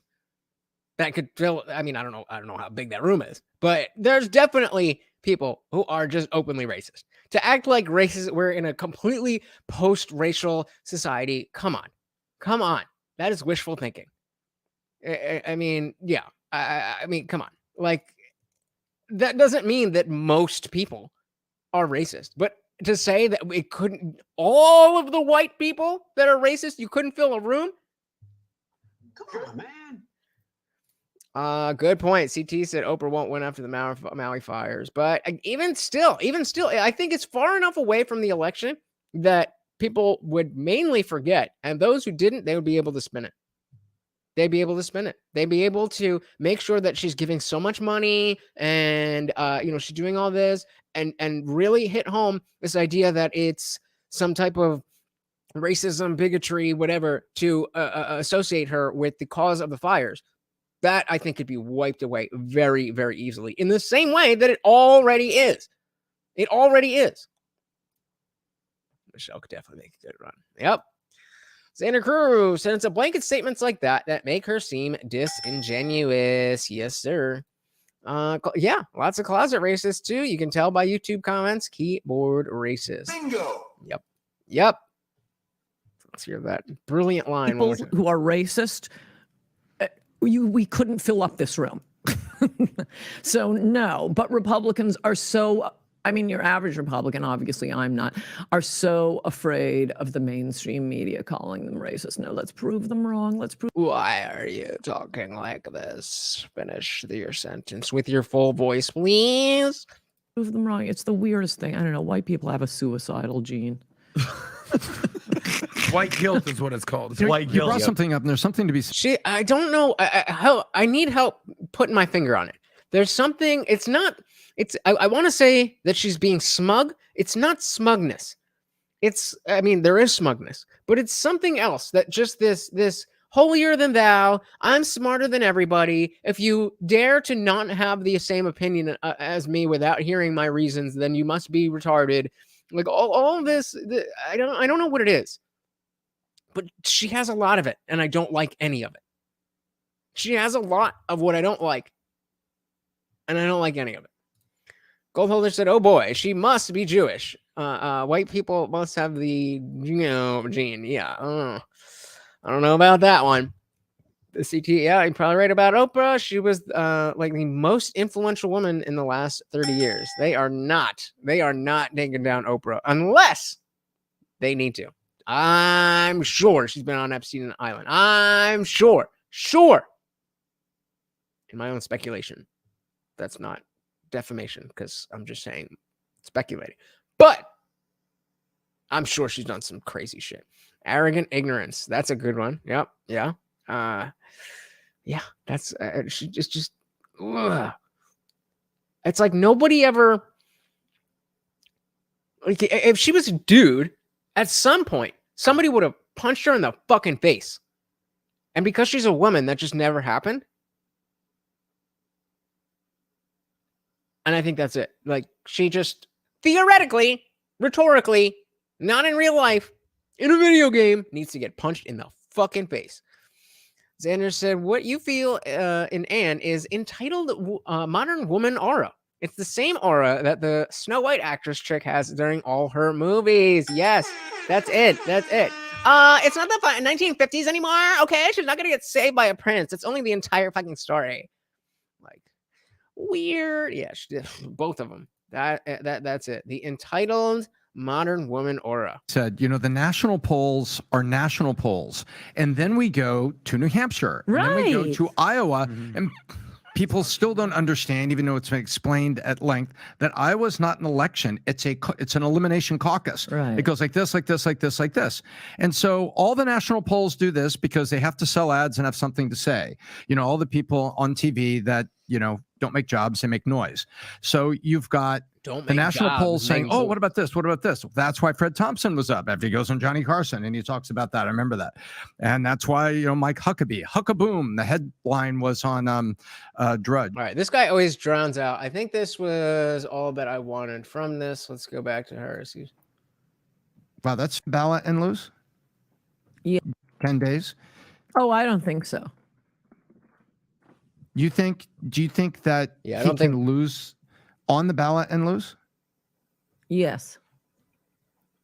All right, yeah. So let's just switch to our next one here. This is a clip that him talking about, or excuse me, her talking about how Jeb Bush would have been, I guess, that style of president. But this is where we show the clip from when she was on Real Time in 2015, and just check it out. What have you been doing lately? Obviously, it's been a lot of changes that happened since you went on Bill Maher and you told Bill Maher that you were the first person that's like, yeah, who's going to win today? I think who was to your right? She said, Joy. Who was? Joy Reid. Yeah, she was MSNBC. there. And then another fellow with a weird looking shirt that was supporting Marco Rubio and Gutierrez, who was supporting, I want to say he was talking about Jeb Bush, even though he's a Democrat himself. And you said, yeah, this is the one. Can you just play this from the beginning? You were the first, right? Yeah. This All right, have you guys seen? If you guys haven't seen this, I remember watching this live on TV. This is in my Never Trump stage. This is way before he was a serious candidate, really to anybody, even conservatives and Republicans. This was before. I don't remember the exact date. Hopefully they'll show it. But if you haven't seen this, it is wild to watch this in hindsight. And just It was play. days This is how after it he starts. announced. Watch this. Okay, here we are. And which Republican candidate has the best chance of winning the general election? So that's the question from like the either the producers or somebody wrote in. Which Republican candidate? Remember, this is 2016 with the open election. Which Republican candidate has the best chance of winning the general election? Of the declared ones, right now, Donald Trump. Look at that. Look, you knew it. The entire Look. the entire studio. And I don't know if Ann Coulter sure does. She looked way better in 2015. But the entire I used to watch that show, and the canned laughter is just that. It's canned laughter. They're very, I mean, you guys know Bill Maher. He's got that very smarmy, well, I said it was this. Laugh. But the way that they just like, oh my God, what did she just say? Now looking back, I mean, listen to it again. Right after he Starts. announced. Watch this. Okay, here we are. And which Republican candidate has the best chance of winning the general election? Of the declared ones, right now, Donald Trump. Listen to the audience. Listen. Look at that. Look, you knew it. Look at Joanne Reed's face. So that's why the only reason I care about what she has to say today is that there was something at that time that she knew, or she just got lucky. Whenever I always say to you guys, if there's ever nobody has a crystal ball except Kyle Kulinski. Nobody has a crystal ball besides Kyle Kulinski, and his crystal ball don't tell the future. So nobody knows what is going to happen. So when you find somebody who can predict the future by simply connecting dots that other people don't, listen to that person. Now, if they have one prediction, then like, okay, I'm perked up. I'll listen if you have something to say, but I don't necessarily trust you. But if it's somebody who does that consistently, then you know that that person is aware of what's going on, because how the fuck else would they know what's going to happen? So this is what we are trying to decipher. Goldler said, wow. You have to think, though, that audience probably didn't listen to Trump's speeches. He made good speeches where he told us everything we wanted to hear. Goldholder said, I do listen to that person. Adam Green from No More News. Yeah, I definitely gotta remind me of that in Discord. I gotta check that out.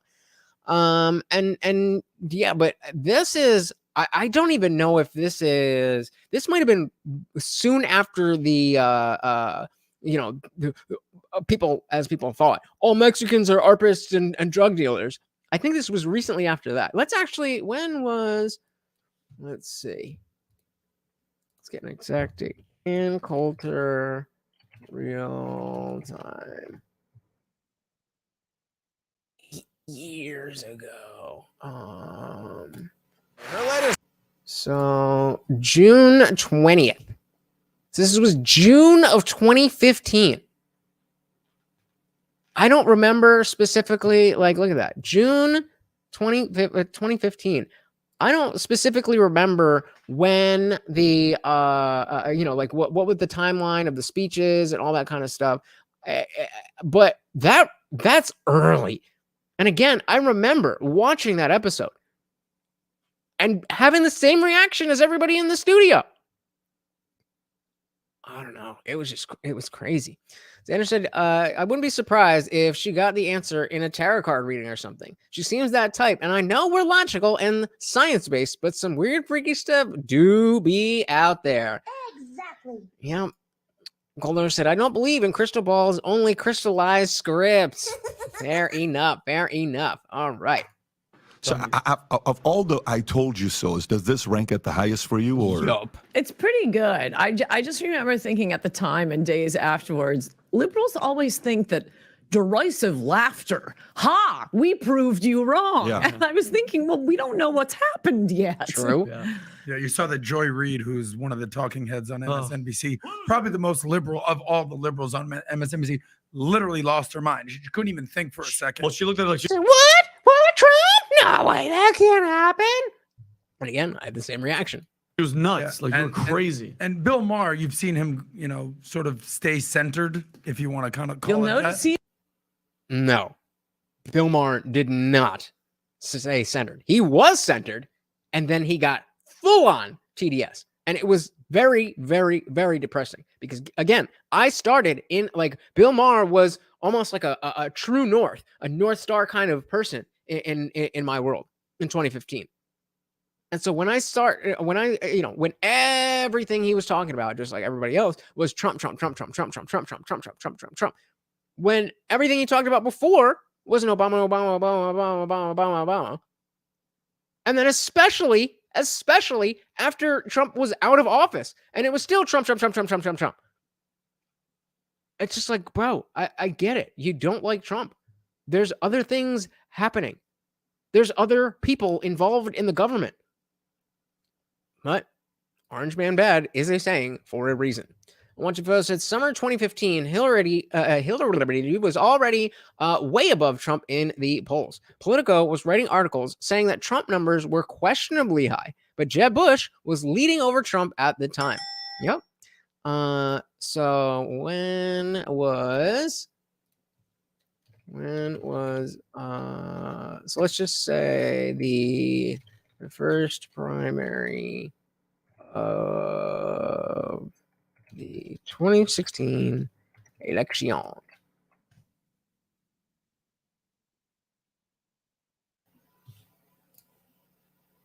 This is not helpful.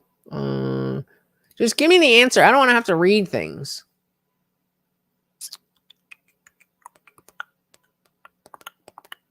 This is not helping either. Democrat, nope. March 15th. So we have two from March 15th and June 7th, and then hers was in June. So this would be after, right after that. Why is this link not working? June 7th, presidentially, six states. 6 states held primaries on June 7th. Yeah, so this was right after. This was 2 weeks after this. No, yeah. So we got June 7th, 20. Oh no. So this was the last one. Okay, all right. So what is wrong with this site?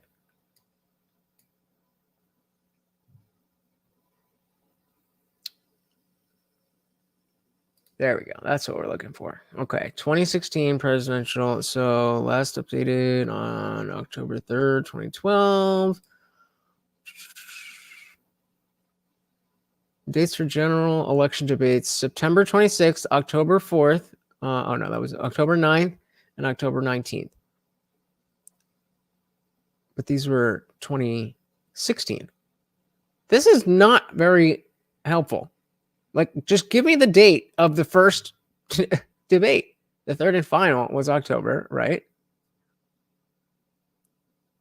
I don't know. If somebody else has some information, I don't want to hold up the show too much. But point being that it was early on. It was very, very early on. And as Unwanted Post said, we're talking about summer 2015. Hillary was way above, and Jeb Bush was leading over Trump. So that's where we were. Low energy Jeb had not happened yet. He doesn't laugh. He Right. knows me. Yeah, he knows. Exactly. But Well, you just laugh and you don't wait for facts when you don't care about facts anyway. Right. Well, one of the things I respect about Bill Maher is he's famously said it's okay for you to hate Trump. You can't hate the people that have voted for Trump. Oh, good for him. I Okay. agree Where with do you that. Yeah, I mean, good for him, but he certainly doesn't, the rhetoric that he uses certainly doesn't support that. Stand on that. Well, I'm starting to hate him now. Trump or Bill Maher? Both? But no, that voted for the him. people that Yeah. still support Really? him. Well, it's funny because I used to say, I didn't know he had said that, but I used to say that when Trump was president and not building the wall, not deporting illegal aliens, and doing, well, it was the presidency of Jared Kushner. Thank you, Unwanted Foo, with the information. Said August 6th, 2015 was the first RNC debate. So this was a month before the first debate. That's crazy. And Paul Ryan, he governed exactly like Jeb Bush. I still would write in Trump we trust because he was the first candidate saying the things I wanted a candidate to say. And I've given it to Republicans saying this was the greatest campaign in United States history. Do what's in this book. It's a great book because it describes, sorry, I guess I shouldn't say that, but it describes what was so great about Trump, not listening to the political consultants, not giving us the stupid cliches, not bringing his wife up on stage, not talking about Reagan. It was, I will build a wall. He was the only one who directly went to policy, trade, wall, no more stupid wars. She has to have a new book coming out. There's no other. Okay, why don't we do Google that? Ann Coulter new book. Excited.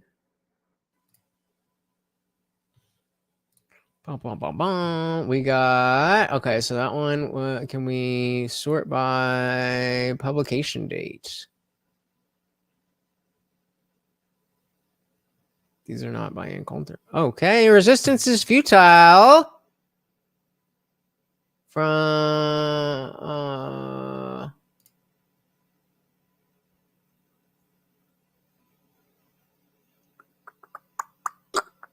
where is a date? Am I retarded?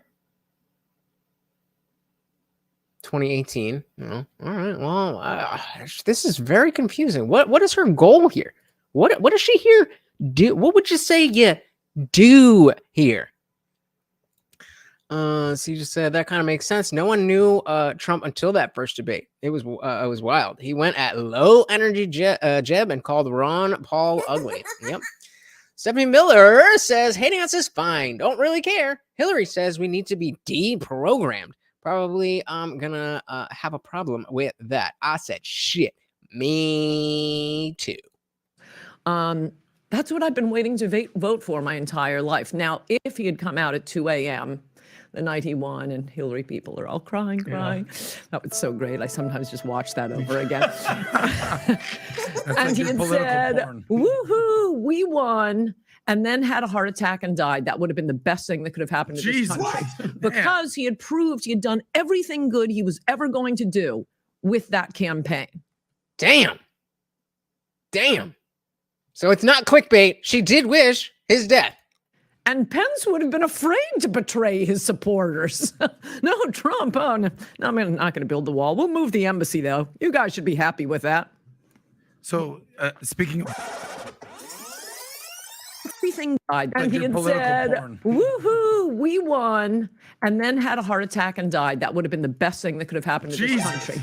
Because he had proved he had done everything good he was ever going to do with that campaign. And Pence would have been afraid to betray his supporters.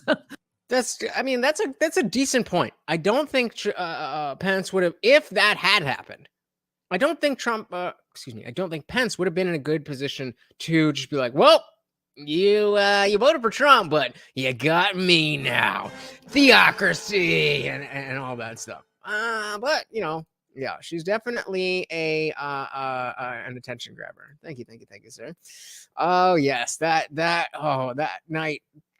Great memes. The girl in the yellow jacket, we know all of it. And then even after that night, just all of the lib crying memes. Oh, great. And then liberals tried to come back with their own version of memes, which created its own meme. The left can't meme. No, Trump. Oh, no, I'm not going to build the wall. We'll move the embassy, though. You guys should be happy with that. So speaking of Bill Maher, So you write this book, In Trump We Trust, right? So you start. So if we vote on that, Goldholder said that's one way to dive into the legs of conservative reporters. Yep. Supporters, I mean. Any film said, so she's saying that Trump betrayed his supporters. I wonder if she thinks he promised her some kind of position in government.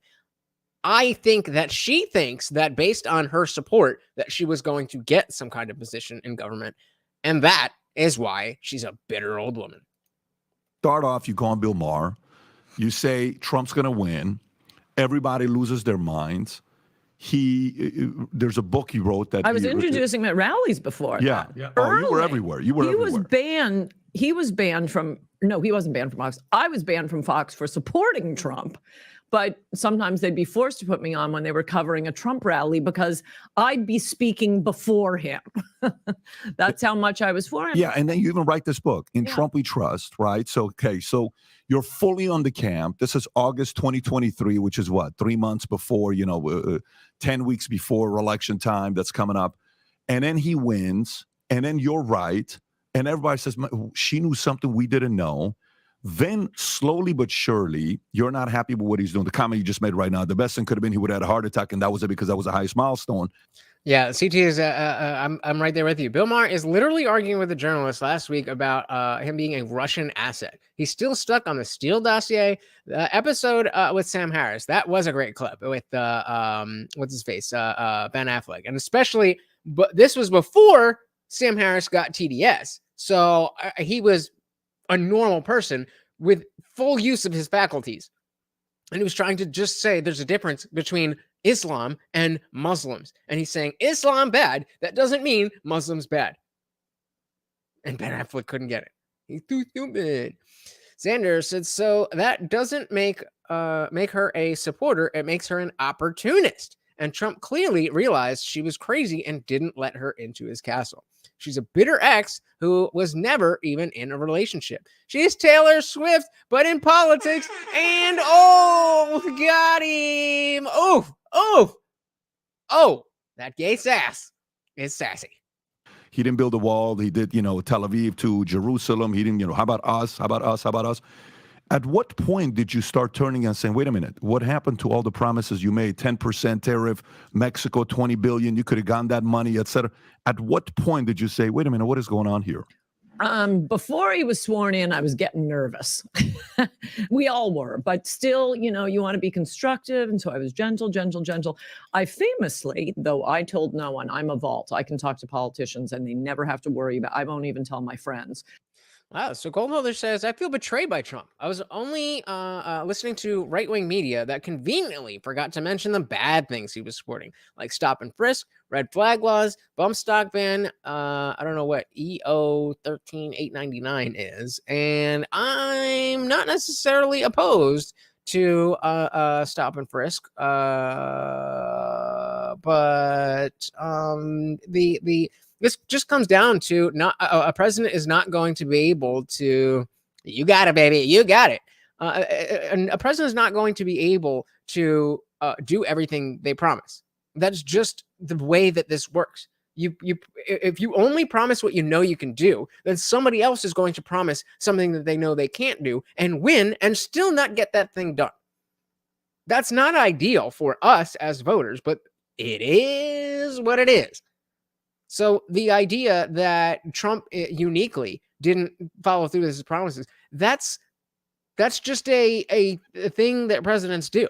So again, this is the different lens that we have to look at these people through. You can't expect a president to follow everything they're going to say. And just because they don't follow everything that they say doesn't mean that they are a bad president. It doesn't mean that they're a good person by any stretch of the imagination. But we're judging them on, are they a good president, not are they a good person. That's where people go wrong. Is this a good person? I don't care. I don't care. I want to post to the vibe she gives off. Feel like she probably killed her neighbor's cat in a ritual sacrifice. Now she uses its bones to read the future. Jesus Christ! Holy shit! I sure hope not. Stephanie says they all say that Trump supporters are crazy. What they don't seem to have considered is the fact that his supporters have felt essentially ignored by the past several presidents, but not by him. Exactly. Nail on the head. Oh, so you're talking about a different episode. So he was there last week. Oh, I mean, Sam Harris is the biggest disappointment in terms of people that I look up to or looked up to. There was nobody that I looked up to more that had a fall from grace than Sam Harris. So, I mean, I have the new rules thing on my watch later playlist. I'm going to check that out. But other than that, I don't care what Sam has to say anymore. I just don't. I wish I did. I just don't. Goldholder said executive order 138.99. That sounds better. Combating anti-Semitism. What? As president, he formally acknowledged the IHRA definition of anti-Semitism. Yeah, and I mean, that's going to be, again, kind of in the stuff that where it makes sense that he was trying to appease people that were breathing down his neck. And I am not, like, okay, is this disqualifying? Because we're at that point. If this is disqualifying, then it's relevant. If it's not disqualifying, then we're talking about, okay, well, then does this mean it's better than Biden?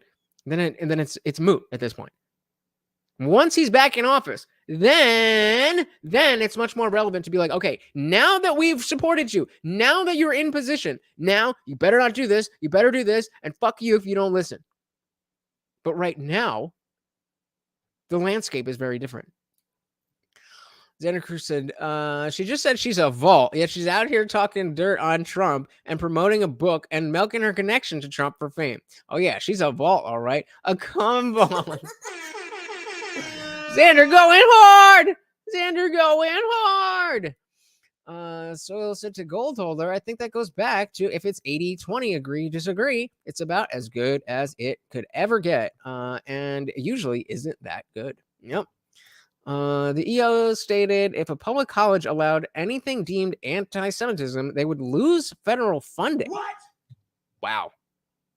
That's bad, but all the more reason not to send your kids to college unless you really, really, really need. Hey, shout out to Xander Crew. Thank you so much for the $5 super chat. Morty, you want to come up here? Or are you sleeping? Come up here. Come here. Look, come here. No, come on. All right, well, we'll save it, Xander. Thank you so much, brother. And of course, that makes you the new co-sponsor of the stream with our boy Indie Film. Thank you so much. Very much appreciated. Because this has to be, private. And I used to talk to him a lot during the campaign. He hung on my every word. I could text something to Corey, be coming out of his mouth 30 seconds later. But I showed up in Washington. In fact, I had lunch with Michael Isikoff, that name very drop. Good, but liberal reporter, Washington Post and Newsweek. And I went straight from lunch to the White House, and I never sat down. I just stood right at the edge of the Resolute desk and yelled at him for 15 minutes, saying exactly what you just said. You are not doing what you promised. You got elected on the wall. You're doing nothing on the wall. You're doing nothing on anchor babies. You're doing nothing on trade with Mexico. Remember, it took him like 2 years to do that, even to end that. This reminds me of, and I don't know if this is going to translate, but I'm hoping it does. When you start a YouTube channel, right? And there's no guidebook on how to do this. And everybody who's successful on YouTube has done, everything their own way. And there's rules of thumb and things like that. But nobody really has a guidebook, and nobody really has the answers. Nobody really understands the algorithm, all that kind of stuff. And so you definitely learn as you go along. And if you, in general, and whether it's people who have other channels that are in a different lane, or viewers who don't have a channel. Everybody has an opinion. Oh, you should do this. You should do that. Why aren't you doing this? Why aren't you doing that? When there are very, very obvious reasons why those things can't happen. And it's just like, I don't know. I don't know how to express to you that you're just operating on incomplete information. Like, all she's doing is saying, he didn't do everything that I wanted. That's it. He didn't do everything that I wanted, so he's not good enough. Are you under the impression that Ron DeSantis is magically going to be able to fulfill every single promise he's making on the campaign trail? What makes you think that any president is going to be any different when it comes to keeping promises? That's just not how it works. You sound like a liberal in this crazy world where you think, oh, my truth can be this. And no, get back to reality. That's not how it works. Guys are liking the sound effects. Word up, word up, word up. Exactly. It's just unrealistic. It would be nice. I would love that. But that is not the world we live in. That is just not the world we live in. Trade with Mexico. Remember, it took him like 2 years to do that, even to end that. And I didn't start using the F word first, but once it started, they heard it through. I mean, I don't know how the press found out. I don't know, like a month later, and it was published. And I thought it actually could have been anyone in the West Wing because we were yelling at one another so much. Oh, wow. This is how much after? How long? I think it was February. Oh, shoot. Or March. So like immediate 17? Yeah. So okay. So now when he's putting his team together, were you and him directly talking, or was it mainly through Corey during the election? No. After he was elected, actually every once in a while I'd speak to him directly during the campaign. But when he was, standing up giving a speech, that was when I tell him, you're in New Hampshire, talk about immigration. They're opioids, huge issue. And then he'd be saying it. And by the way, I don't think I've ever told anyone that before, but screw him. Wow. But why? Again, all because he didn't get the wall done? This is all this vitriol is because he worked on it. It's not like he was just like, nope, no wall. We're not going to do a wall. Fuck you. Gotcha. That I would understand. But he did. He did build a lot of wall. Despite the entire media establishment and the populace, most of the populace being against it. Despite the fact that they actually wanted it and they just didn't realize it until they needed it in their own backyards. I mean, I guess that's what we have to chalk it up to. How far is this going to take your career if you're Ann Coulter?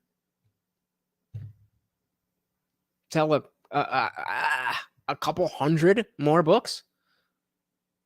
Maybe? And burning any kind of credibility that you have? I guess so.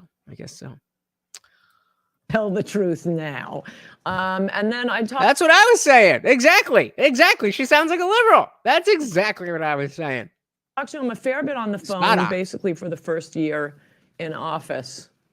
And, the way he tries to win you over, I met with him immediately after the speech where he was bragging about the size of his hands. And I said to him, I happened to be in Florida. I drove to Mar-a-Lago. I was waiting for him. It's him, Corey, Hope come in.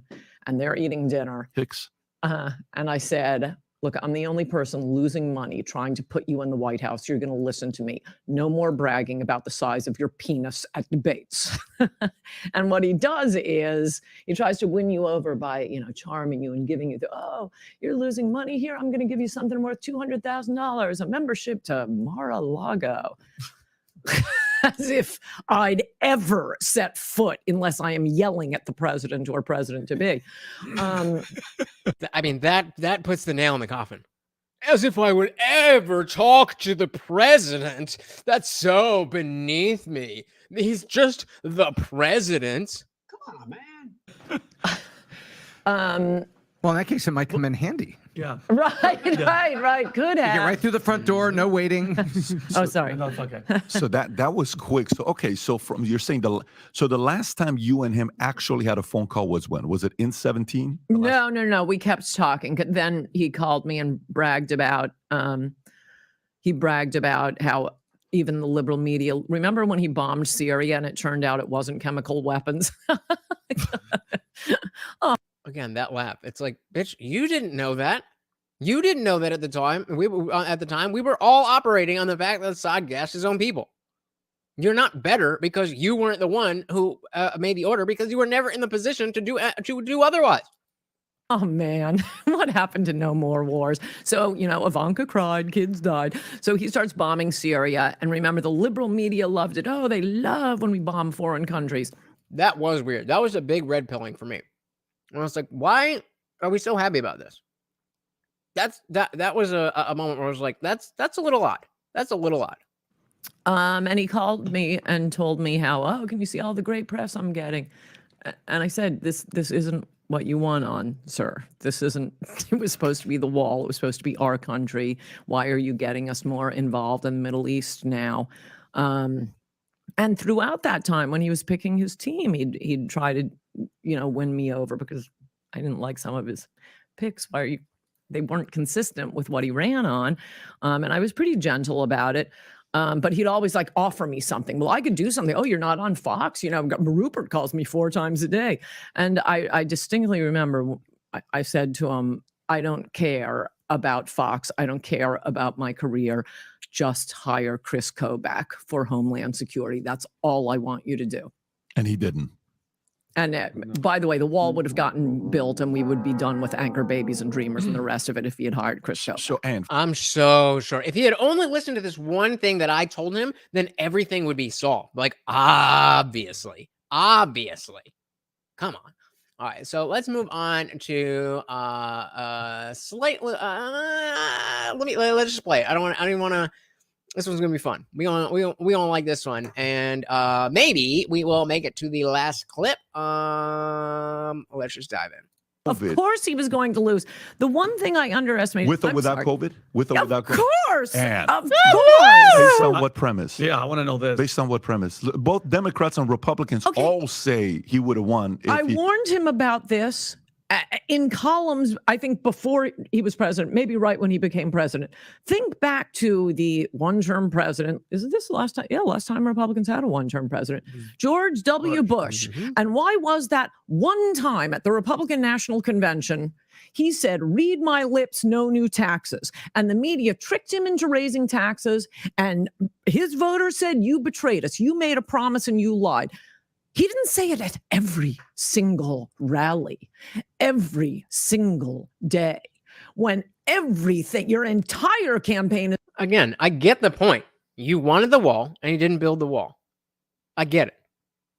Sanders says, okay, I know who she is. Gay analysis complete. She's a post-wall female who literally has nothing else to offer but her times with Trump.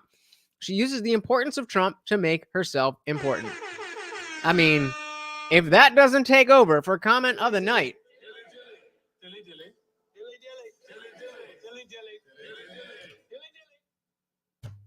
Spot on. Spot on. I mean, I can't disagree with a single word. Why did I cheat on you? He said he loved me. He said he loved me. Why? Sounds right to me. CT said, honestly, though, Trump was the only guy that straight up said, we went into Syria to guard and seize the oil fields. He said it live on cable. Twisting Trump's words. That's a new tactic in the media, right? Although it said Syria is in the way of the Belt and Road Initiative. Thousands of miles of fiber optic internet cables goes around Syria instead of through it. Yeah, that was something dropped in the Discord that I definitely got to check out. And maybe we'll do a whole show on it. Let's see. Soul of the Soul says, so excuses for Bush, but not for Trump. Sheesh. Yup. Is I'm going to build the wall, and you don't build the wall? Of course he was going to lose re-election. So the one thing I underestimated was, did not think he was that stupid. He is that stupid. Respectfully, you sound bitter now. And the reason why... Respectfully, I wanted a wall like the rest totally of get his it. voters. Totally get it. I did too. I'm not sitting here saying I didn't want the wall. I still want the wall. I'm a guy that left Iran. I lived in Iran 10 years, 2 years in a refugee camp. Trust me, I wanted that as well. But in my mind, I don't sit there and agree with a lot of things he did. I'm just sitting there saying what happened to America during his term. And I think he would have gotten reelected was it not for COVID. But let me go back to the question here. So what if, let's do the what if. What if in his mind, you know him better than I do. You communicated with him. You've been on calls with him. You've been in meetings with him. You've had more interaction with him than I have. Mine is pure speculation as well. Okay, this is something again that I want to address. The way that PBD is teeing up this question.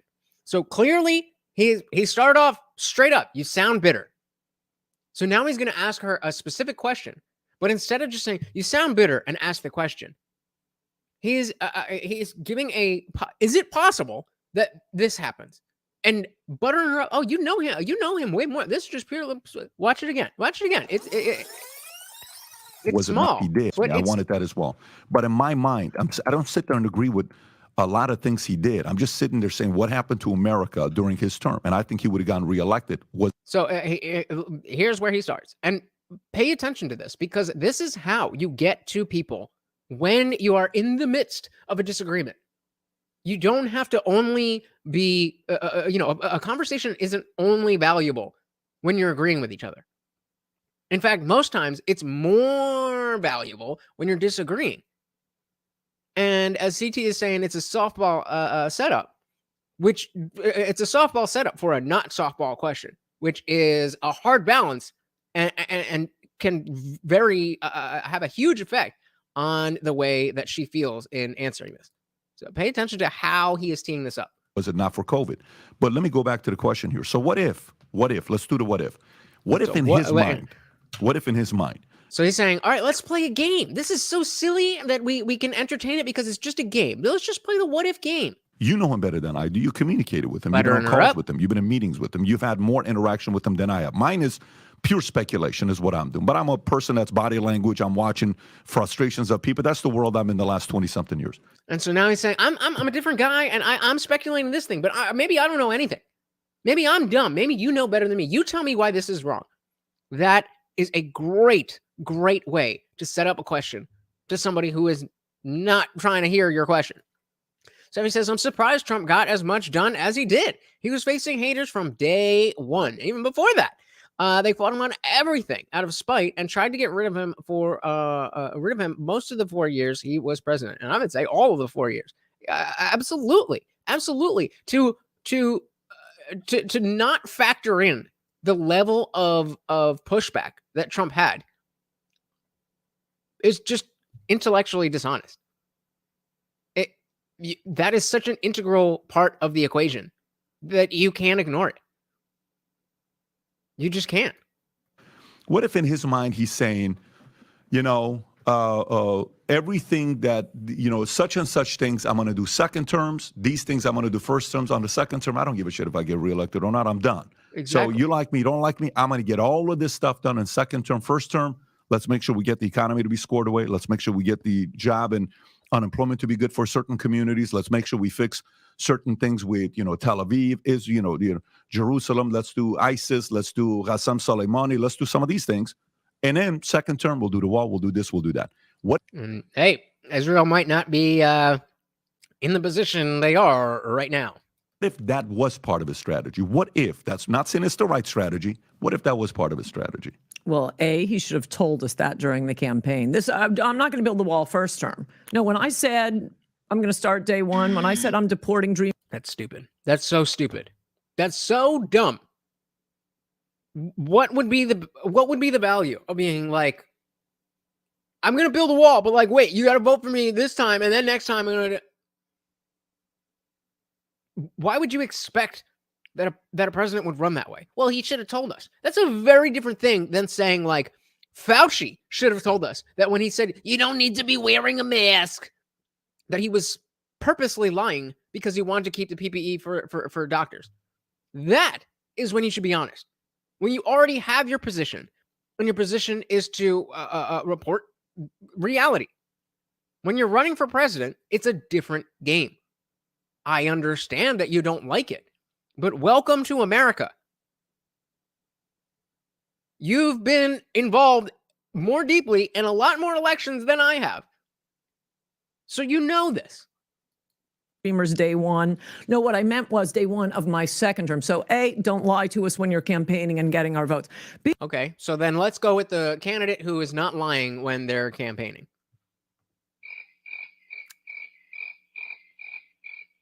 you sound like a battered woman making excuses. Well, maybe Hey, we got a projection drink. A battered woman. Dilly, dilly. maybe he won't hit me next time. It's been 4 years. He's been beating the crap out of you. He had It's been 4 years and my life is better than it's ever fucking been. What the fuck are you talking about? 4 years, Patrick. 4 years. Yeah. 2 with a Republican Congress. Oh, but I 2 with COVID. know he could have not hit me, but maybe he was thinking he was waiting for Or 1 with COVID, but you know what I mean. our golden anniversary to stop hitting me. Oh, yeah. Anytime anybody has projection, we drink up.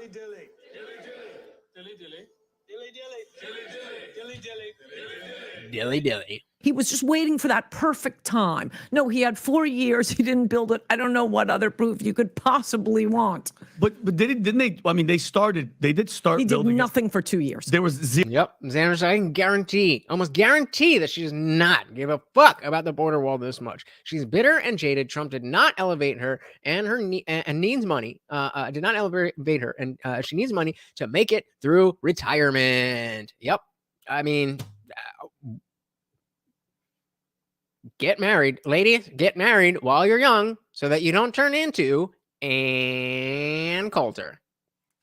Dilly dilly, and Soil agrees. Zero building of the wall during And Trump's. in the end, he built, according to his own homeland security, about 50 miles. And 50 miles across a 2,000-mile border. and then I told you. Didn't I tell you? 'Cause I told you. 50. And They're when talking did about I 50 tell you? miles. A long time ago. And what did I say? What did Trump say? What did Trump say when Megyn Kelly asked him about how come only you said there was going to be 2,000 miles and you only did 50? That's very wrong. Okay, we did way more than that. Say, this is the lies. This is what they do. And he explained exactly how if there's a broken down fence, if there's a storage container, that whatever, and they took that away and built a legitimate wall, they did not count that. They didn't count that. You can have 2 sticks with a string tied. And if he replaced that with a 30-foot concrete wall, they didn't count that because there was already a barrier there. And maybe that's a lie. But at least we know that came out of Donald Trump's mouth. So either it's a blatant lie or she's uninformed and she's repeating liberal talking points. Either way, she should understand that this is a liberal talking point and be able to say, Trump says that, you know, that it's more because this, and this, but he's lying because whatever. That's how this works. This is exactly why we try to keep up with this stuff, and exactly why I wanted to show you guys this, because these are the types of people who are populating the landscape. A lot of us here agree with each other on a lot of things, at least value-wise. But it's a crazy world. Sarah Miller said, "You mean she wanted him to love her to get through retirement?" I'm sure she would have enjoyed that. And even said, "Okay, I don't know what's going on. Maybe it's the bourbon, but I used to like Coulter. But she sounds like an insane, jilted lover." Bingo! It's not the bourbon, brother. It is her. She is indeed an insane, jilted lover. I'm watching post. Maybe she was expecting some kind of big payoff after helping him get elected, but it wasn't in writing, so nothing happened. Yep. Sanders, the thing about it, if she is on this show and doesn't speak about Trump, what would she talk about? No one cares about her views. They only cared that she had a link to the most famous man on earth. Exactly. CD said, at this point, we're past a wall. Vivek is the only guy talking about tunnels built under at the border. I mean, that's a whole other thing, but spot on. We got to worry about above and below, but that doesn't mean that we don't need walls. But I hear you. I am with you. But let's hear her on this bullshit about 50 miles. For 2 years. There was zero building of the wall during Trump's. And in the end, he built, according to his own homeland security, about 50 miles. And 50 miles across a 2,000-mile border. And then stop the cap. How much of all that with Pat said the goals and this and that? And see, they don't even know. They don't even know that Trump has said this, and it is could not be more poignant. Whether or not this point about, oh, they didn't count this if there was already there, so they say it's 50 miles when really we did. That is the core of this issue. She's saying he didn't build enough. He's saying, well, actually, you think that because the Homeland Security said it was 50 miles. But if that's not the truth, shouldn't you know that? Or are you specifically lying to make yourself look better? I do disagree. I think Trump would have won 100% if there wasn't COVID. But what about everything that was happening during that 4 years? Mm-hmm. Russia, collusion, racist. It was just over and over and over. How can you even focus at one thing when they were trying to get him out since day one? Now, I will say that while as a voter, it is reasonable and fair for us to understand, oh, okay, all this stuff was going on, so on and so forth. It is not a viable excuse for the president to say, well, I had too much on my plate and, there was so much going on. Don't want to hear that. Don't want to hear that. The buck stops with you. No matter what is going on, you are the leader. So if it's Trump saying, I had a lot on my plate, that's an issue. But as voters, we absolutely can address the fact that he had a lot on his plate. Excuse me. CT says Shane Gillis has a great bit about the wall. He goes to Arizona and there is already a wall built, and his punchline is you gotta tell. I don't get it. You gotta tell me, Dad? What? Hey, shout out to MJ. Welcome to the party, girl. Good to see you. Said Biden has said that he has too much going on to visit Ohio. He said no comment on Maui. What are we talking about? Welcome to the party. Well, if he can't focus, he shouldn't be president. And it was the same way during the campaign. You think they were, it was all,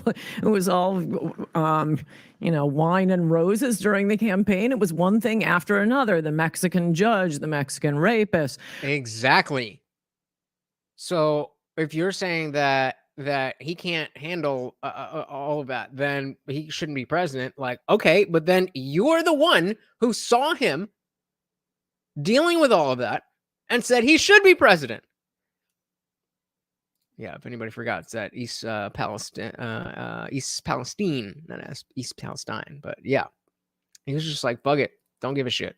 Every little thing he said, they would leap on. It was headline news. He was bozo, the McCain thing. How about Access Hollywood? They wait until 11 days before the election. And yet he still managed to give those rally speeches saying, I'm going to build the wall. Day one. He could stay really focused when he was hornswoggling us. Mm-hmm. But hornswoggling. So yeah, I'm with you. I mean, no excuses. I agree, but it was what he had on his plate, and I don't think any other president had it to this extent. I mean, at least not in modern history. So we can understand that. We can acknowledge that that is a reality. So for her to just say like that doesn't matter as another voter doesn't sit right with me. I would expect Trump himself to say, I promised this and I didn't get it done. And no matter what was on my plate, then, that's where I messed up. But that's the humility that we would expect in a strong leader. Now, again, it's Trump, so I'm not expecting that statement anytime soon. But I'm just saying that to not acknowledge the reality that that he did have so much on his plate, and he did have so much pushback, shows that you're just here for the clout. When he has all the power in the world, he's president of the United States. When he has all the power in the world because he's president of the United States. That's honest. That's intellectually honest. I mean, really. Somebody says, you mean he lost his focus when more than half of Washington was actively trying to get rid of him? She's so dumb. Bingo. He can hire whomever he wants to. He can get the wall built day one, like you said, in Anchor Babies day one. And he totally could have done that. He kept claiming, hey, let's take Anchor Babies. Anchor Babies, as I'm sure you all know from my magnificent book, Adios America. Anchor Babies are an invention of... Oh, wait. Did we figure it out?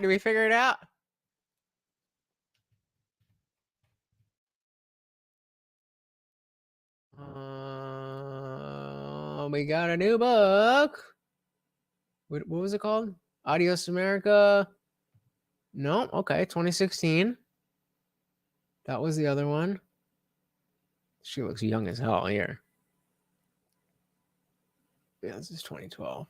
See, she looked good in 2012. I mean, come on. She looked good.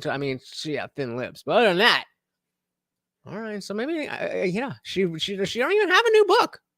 She don't even have a new book. She's just out here just trying to get attention. Attention. It looks like, where was I?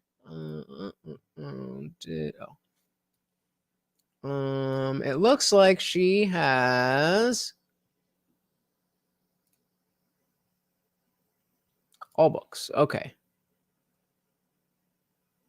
1, 2, 3, 4, 5, 6, 7, 8, 9, 10, 11, 12, 13, 14, 15, 16, 17. 17 books. And this is the most recent one. No. This isn't the most recent one. So sort by publication date. Yeah, Resistance is Futile from what is it? What was it? 2013? Or was it 2017? 2018. Yeah, so it's not new. So she's not even pushing it. That would at least be a reasonable excuse. That would at least be a reasonable excuse for what she's doing. Nope, just being a bitch.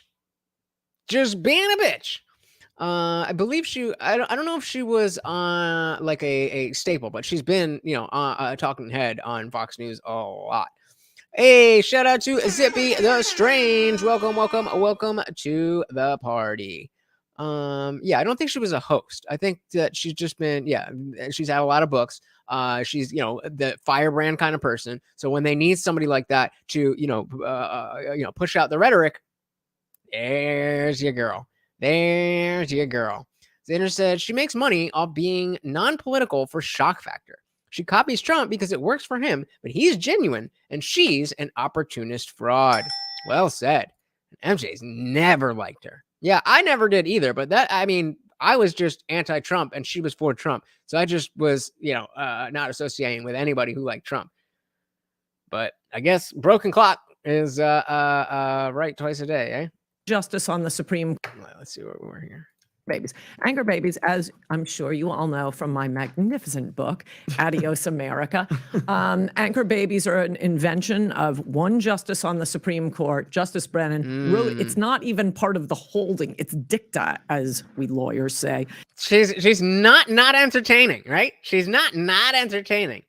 Oh, and she did have a show on Fox. Well, yeah. I mean, shows how much I was paying attention at the time. It's in a footnote that anyone born in the United States, even to an absurd concept, is a United States citizen. And, you know, I always thought, that's odd. Why would the drafters of the 14th Amendment have thought, okay, everybody, now in case a Mexican runs across the border at 8 months pregnant, we've got to make sure that child is a citizen. And everyone's saying, oh my gosh, that isn't already in the Constitution. That's pretty funny. I mean, it makes no sense. So I look it up. I find out it's just from this one case. Justice Brennan drops it. No Congress has ever passed a law saying the children of illegal aliens are citizens. No court has ever ruled that. It is just like a policy that's followed. In fact, after the 14th Amendment, you know who wasn't a United States citizen? The children of American Indians born on U.S. soil were not U.S. citizens. So CT says from Google, Coulter's first book, High Crimes and Misdemeanors, The Case Against Bill Clinton, was published by Regnery Publishing in 1998 and made the New York Times bestseller list. I guess that's that's her thing, writing about whatever is CT goes on. It details Coulter's case for impeachment of President Bill Clinton. So she's been at it. She's been firing at the White House ever since she was hot. Zibby says, in the 1700s, how could you tell if a person was born here? That's a good point. That's a good point. We certainly didn't have passports. That's a very good point. Well said. Because they were subject to the tribal law. It is famous federal judges who don't agree with me on anything. Richard Posner, most cited federal judge, 7th Circuit. He used to say, would you end this nonsense? And this was 30 years ago. He was begging Congress to clarify that the 14th Amendment does not apply to anchor babies. Okay. I figured it out from the straight side. So this is Xander's gay analysis. My analysis is that she is the girl. She was the girl. She was the girl. I was like, I'm not like other girls. I'm a cool girl. All my friends are boys because I just don't get along with girls. That's because you're a bitch. And dudes are only hanging around you because they think they can fuck you. That's Ann Coulter. From the straight side or the gay side. Okay, having given you that history, what would a president do about it? Well, I'd push Congress to pass a law, but in the interim, sign an executive order. Weirdly, in this one case, you're not overturning a law, you're not overturning a court case because, there is no law, there is no court case. And he kept saying he was going to do it. He said it during the campaign over and over and over again. You know, kind of like how you're saying over and over and over. He said he's going to do it and then he didn't do it. He said he was going to do it and he didn't do it. He said he's going to do it and he didn't do it. When the next and almost last time he said it was right before the midterm elections. I mean, is there any? Balance of probabilities. Exceptions make the rule. But when you find that chick that's like, I'm not like other girls. I only like hanging out with dudes because I don't get along with girls. It's never because they're just like super cool and heady and like, like super low maintenance and like just want to, kick it. And it's never that. It's that they're exactly like this. And they maybe are a little bit more brash in the way they talk so that, there's the illusion to dudes who don't know better. They're like, oh, she's cool. She's like, fuck. Nope. And then you get old. Yikes. It would have taken him less time to sign his name than to put out a press release saying he was going to issue. So why do you think he didn't do it? He doesn't Good question. give a crap. About what? about anything he said about immigration and the border and anchor babies. He doesn't care. Yeah, that's why he, put himself in the position to be so heavily prosecuted by and persecuted by everybody because he didn't care. He could have just fucking stayed on The Apprentice, laid back with his money, and chilled. And I used to not accept this response or this talking point, if you will. Like when I was starting to get into politics with my dad and having political conversations with my dad, he was early on the Trump train, and I thought I was looking down my nose. I was, oh, Trump, come on, be serious. And it's the only thing I could come up with was, well, he just has to win. That's why he's putting all of this on the line. What? That was a stupid line of thinking. And so, if he doesn't care about any of this, then why did he do it once, and why is he doing it again? It just doesn't make sense. Zippy said, if you make it a law to discontinue the born here citizenship, what you're going to do, what are you going to do with the people that live outside society? What do you mean outside society? Does that exist? I don't think outside society exists anymore. Who may or may not have a birth certificate. Like, well, anyone who's legally born in the U.S. at this stage should have a birth certificate. So, can you explain what living outside of society means? And exactly, unwanted foe. They all do. Who remembers? This is a shout out to if you've been here for a while. When I had if you remember this, so there's a girl on from my hometown who I put out basically a thing, just being like, all right, I don't know who likes me and who doesn't like me on Facebook. These are the people that I grew up with. Oh, come on, tell me I can find it. And fuck me, it's not here. What was her name?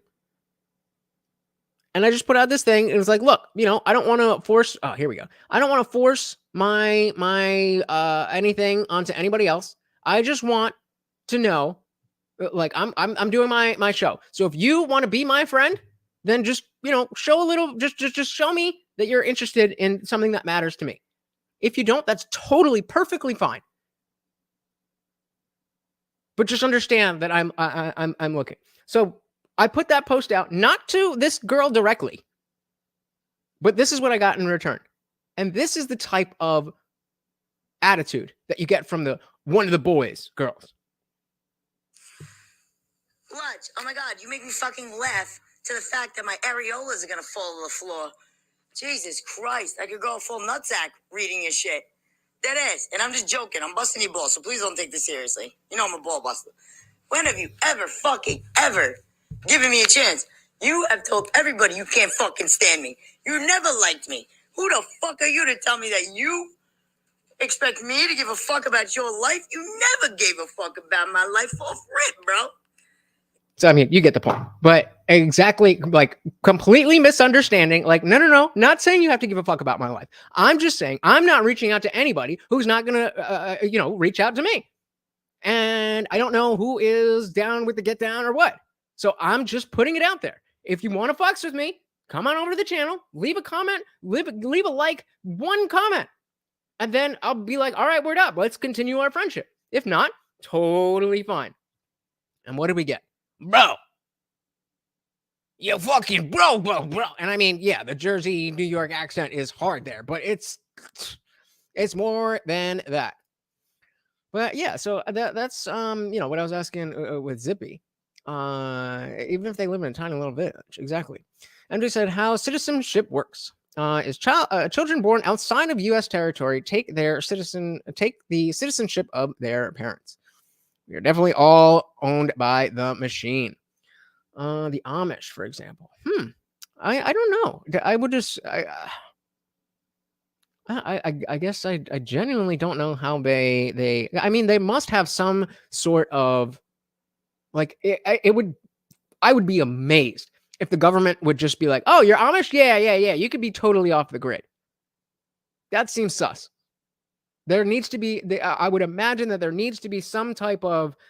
There shouldn't, but I imagine that with the government that we have, that there has to be some type of authority that has granted the rights or the ability to not be part of the rest of society to the Amish.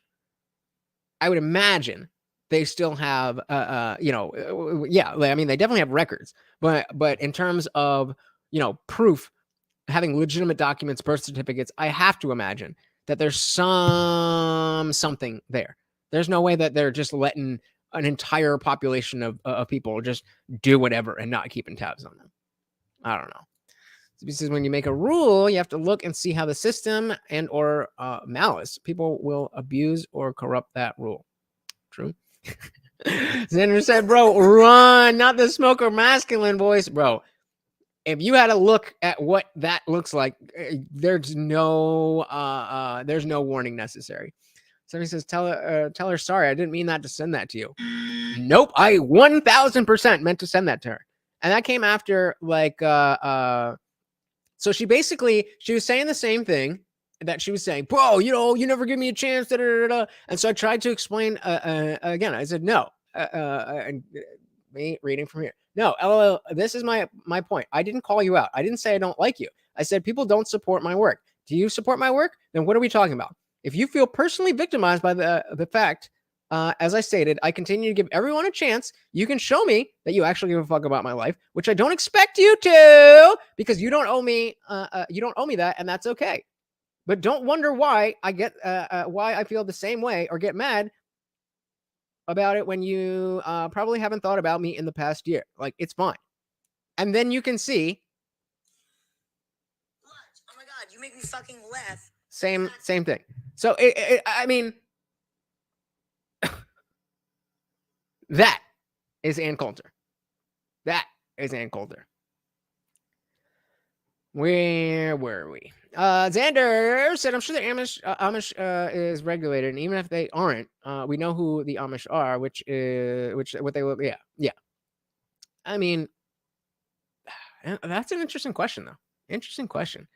Oh no, should be kicked out right away. Hell yeah.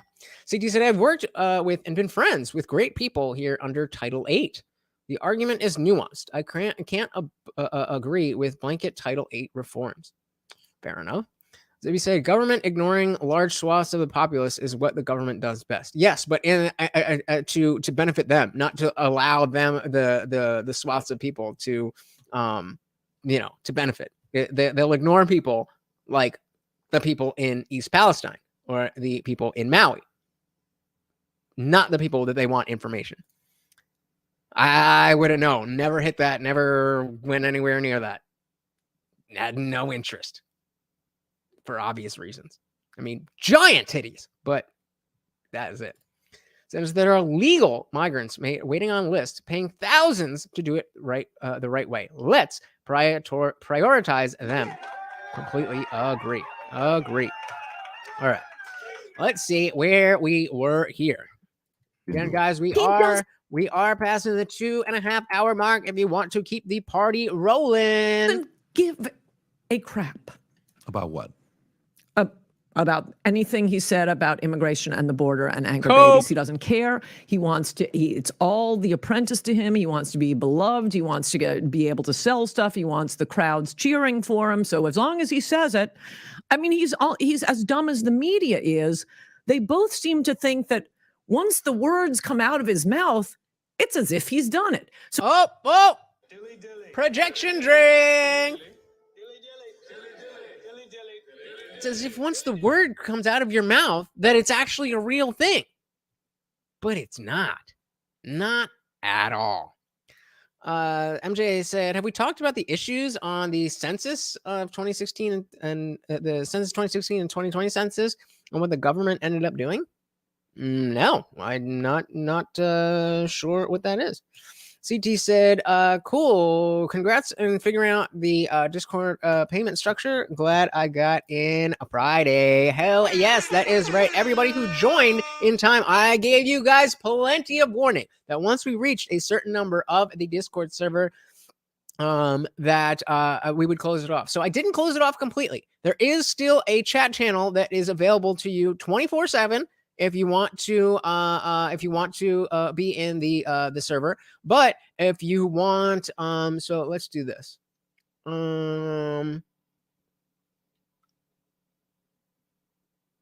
Okay. So it's definitely I'm just gonna scroll up to something where we don't need. Okay. I'm not trying to dox anybody or anything. So if you look at the what we've got here, we got all these different channels. And so we have the free chat. That's for if you are not a channel member, you have access to this channel. You can talk and do whatever you want. But the rest of us will be in the disciple chat, and the after party is in the Discord video chat. So you can see as it's going green, I'm in that room right now. And that is where we do the damn thing.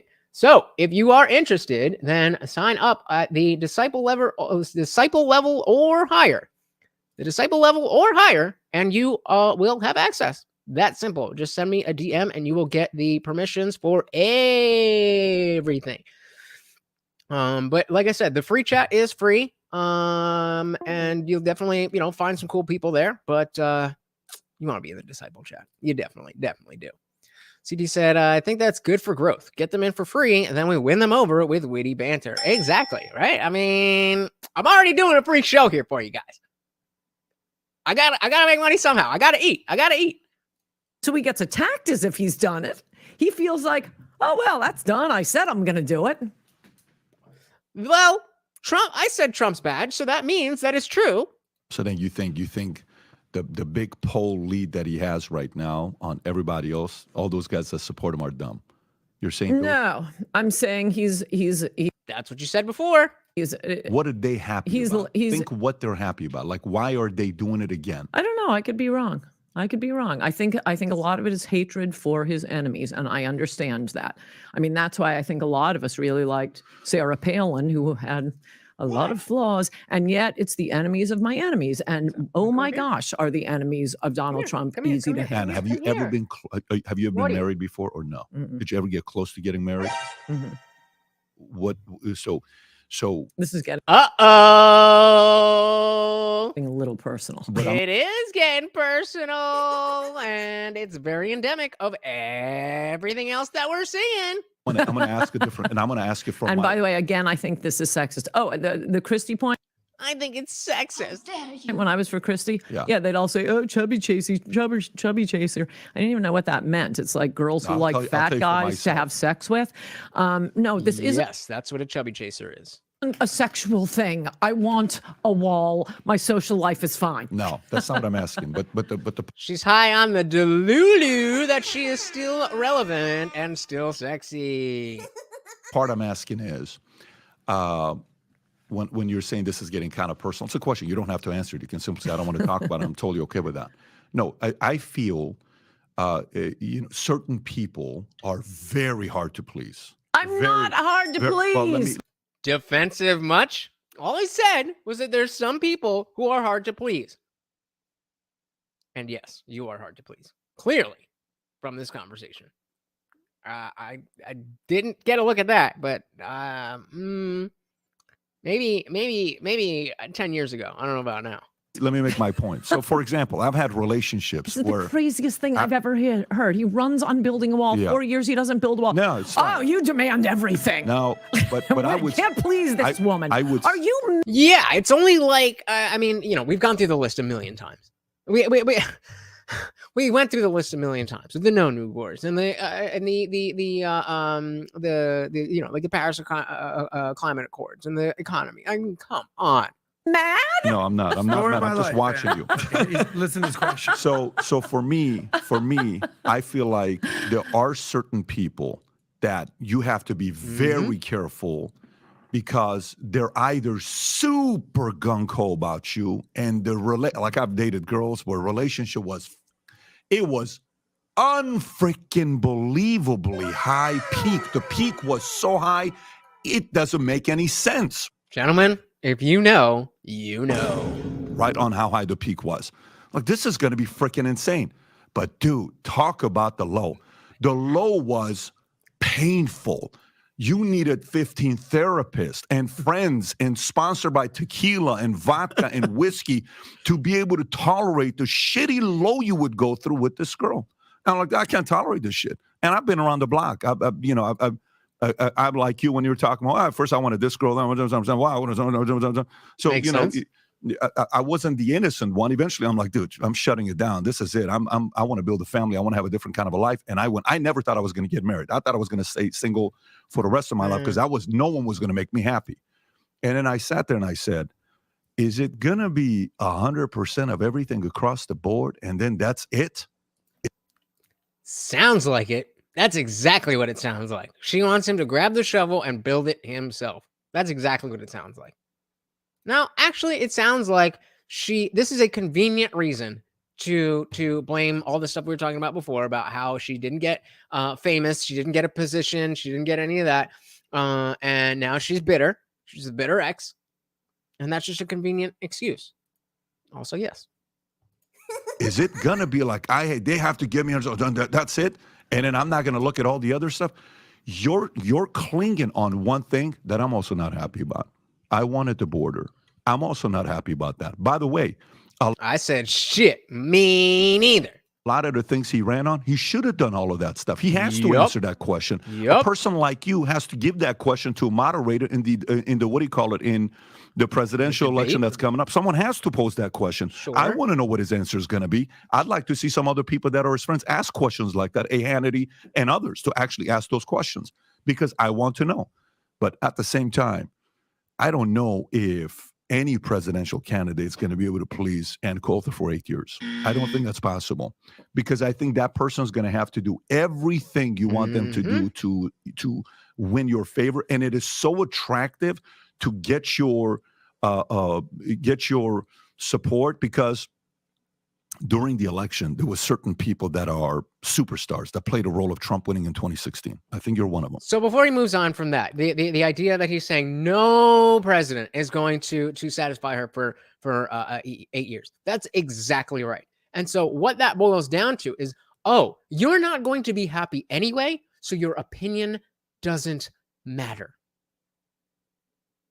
If you're not willing to take the wins that you can get, if you're not willing to take no new wars, if you're not willing to getting out of the Paris Climate Accord, if you're not willing to take a better economy, if you're not willing to take a pushback against all of the stuff that you hate, if it doesn't go perfectly and exactly what you want, then your opinion does not matter. You are useless to anybody. CG said, PBD is an honest savage. He just says it. Yeah. I mean, it is what it is. If you try to dance around, then you're not having a real conversation. Wanted Post said they would have let her run their entire life for 8 years. What a miserable existence that would be. Yup. Stephanie's going straight for it. Said no man could satisfy her for 8 years, much less a president. Oh my goodness. Oh my God. I think Kellyanne Conway was one of them. She didn't support him until 2 months before the election. She was Cruz. But you mad, bro? Holy shit. Holy shit. Superstars that played a role of Trump winning in 2016. I think you're one of them. I think Kellyanne Conway was one of them. She didn't support him until 2 months before the election. She was Cruz. But I thought she played her role in those 2 months. I think she crushed it when she was. She didn't show up and defend him for Access Hollywood. Ann did. I understand. Again, I'm not putting you. You mad, bro?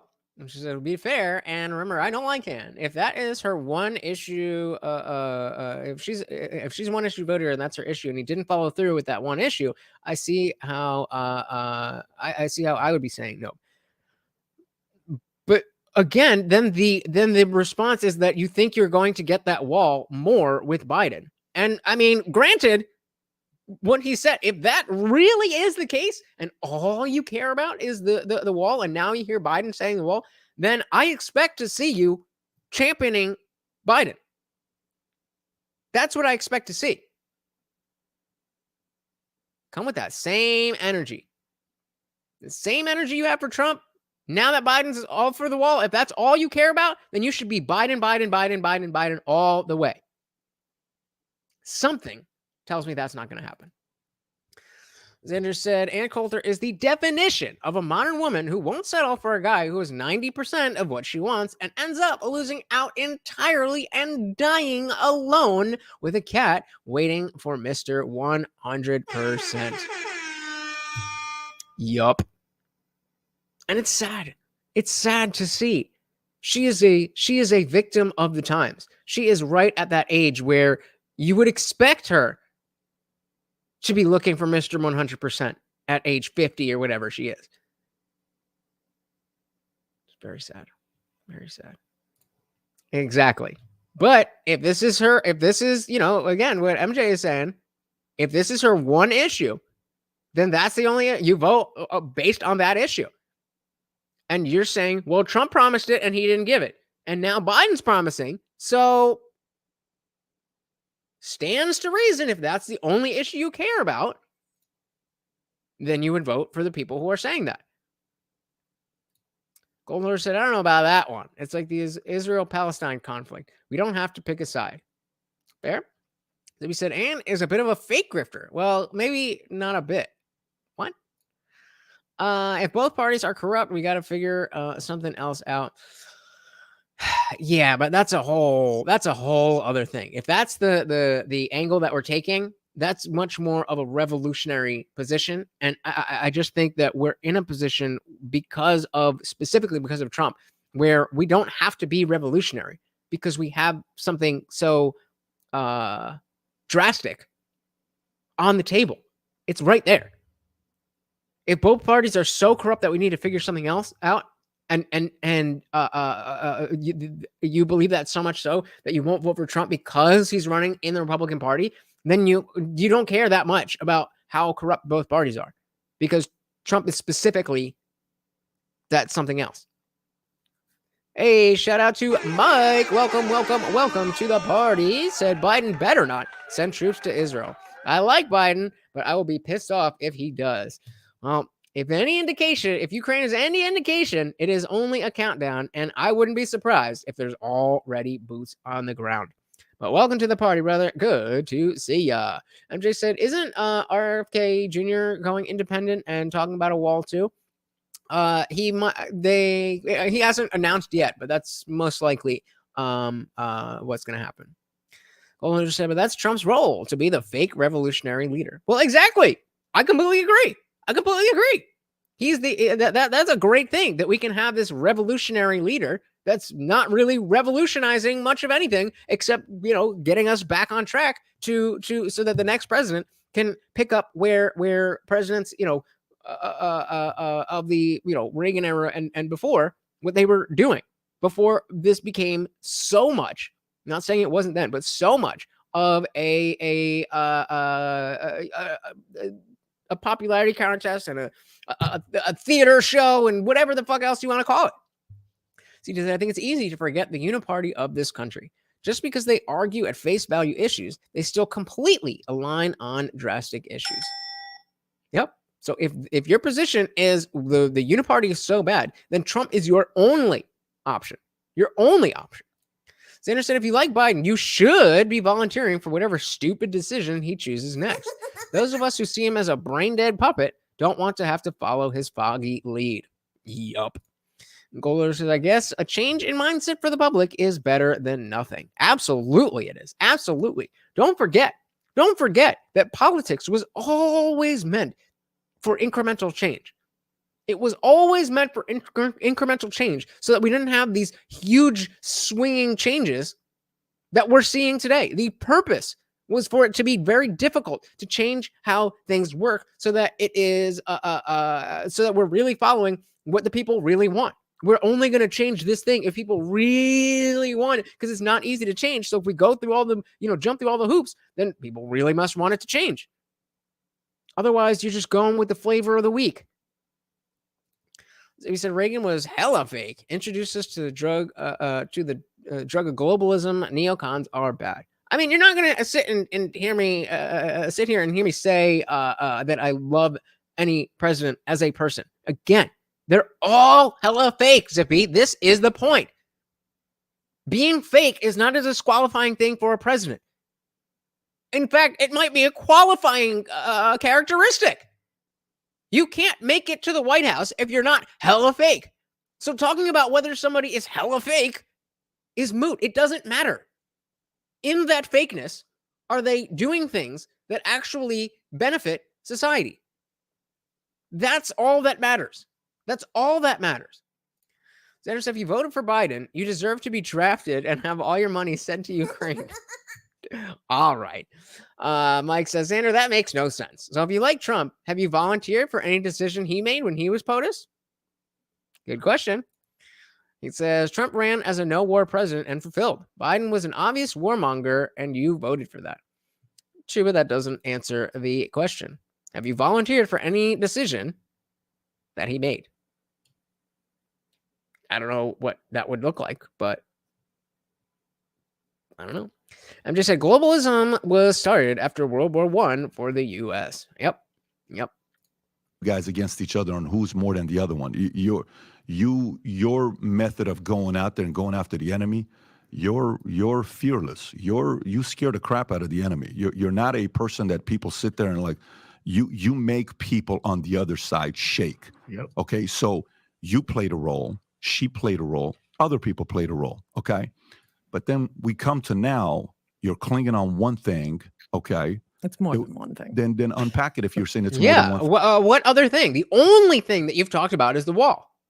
And mind you, we're only watching the clips from the 2.5 hour podcast. These are the highlights. Think if you're saying it's more than just the border. What Okay, a else couple things. The reason I mentioned Kellyanne isn't, don't pull this, Seinfeld's catfight, isn't to say, no, I was for Trump a few weeks after he announced. And what I have noticed. You were the first to make it clear. Everybody knows that. And did you guys know this guy in 2015? Because I want confirmation on this point. Adam, you did. Okay. Yeah. You're going to answer this. No, Tom did. Yeah. A lot of us. Well said, Stephanie. They make promises based on things that they want to do and changes they want to make. They aren't kings that can say it into existence. Bingo. Exactly. Coulter said, yeah, I want to know why she's so focused on the wall. That's the only thing. Well, I mean, MJ was talking about how maybe this is just her. She's a one-issue voter, and this is her issue. But again, if that's the case, then you should be rah-rah for Biden right now, because Biden has now come out for a wall. Like, so when did Biden send troops into Ukraine and Israel? I don't have a date. I don't know what there was never a release, but we have intel that they're there. And this, I'm not a foreign affairs guy. My whole thing is that how the fuck do you know what you're being told about Ukraine or Russia on either side? So I'm more of a street level, culture war, meet people where they're at with things that they have to worry about every single day. That's my wheelhouse. So, I mean, I personally believe that there are troops there based on pictures that I've seen, based on reports that I've seen, but not in any official capacity. And I was talking about this earlier, that this is kind of the divide between, very broadly speaking and simplifying it into a dichotomy of the Trump camp and the Biden camp, comes down to how much do you trust the official narrative? How much do you trust that because they didn't say there's U.S. boots in Ukraine or in Israel, that there are none? And if you trust that, like, I don't have any proof that the White House said this, that. But I also am not under the impression that the White House doesn't lie. That's where I'm at. I don't know about you guys. Sanders says, all we can know is what happens under which administration. And there was only one admin that didn't have new wars. Yep. Who supported Every single person I know who supported Trump in 2015, and everyone hated us for it. But a lot of my friends did. I mean, after LA, you see what the problem is before a lot of the rest of the country. I don't know one person who supported Donald Trump in 2015 who supports him now, who isn't betrayed. The people who support him now are the Johnny-come-latelys who absolutely opposed him. They were for Cruz, they were for Rubio, they didn't. Nope, I was for Bernie. Let's go. I was for Bernie, and then you guys know for Hillary. Mike said Biden pulled our troops out of Afghanistan. Trump didn't. That's because he wasn't the president anymore. The plan was to do it way better than Biden did. So that if it was up to Biden, we would still be in Afghanistan. Whose plan did Biden fuck up to leave all the Americans and the equipment in the Bagram Air Force Base? Come on. Care about anything that Trump was running on, and then, oh, screw it, he's the nominee. Let's see if we can get tax cuts out of him. They think it's magic that he won because they never understood why he won, because they never understand, and it's not just one issue.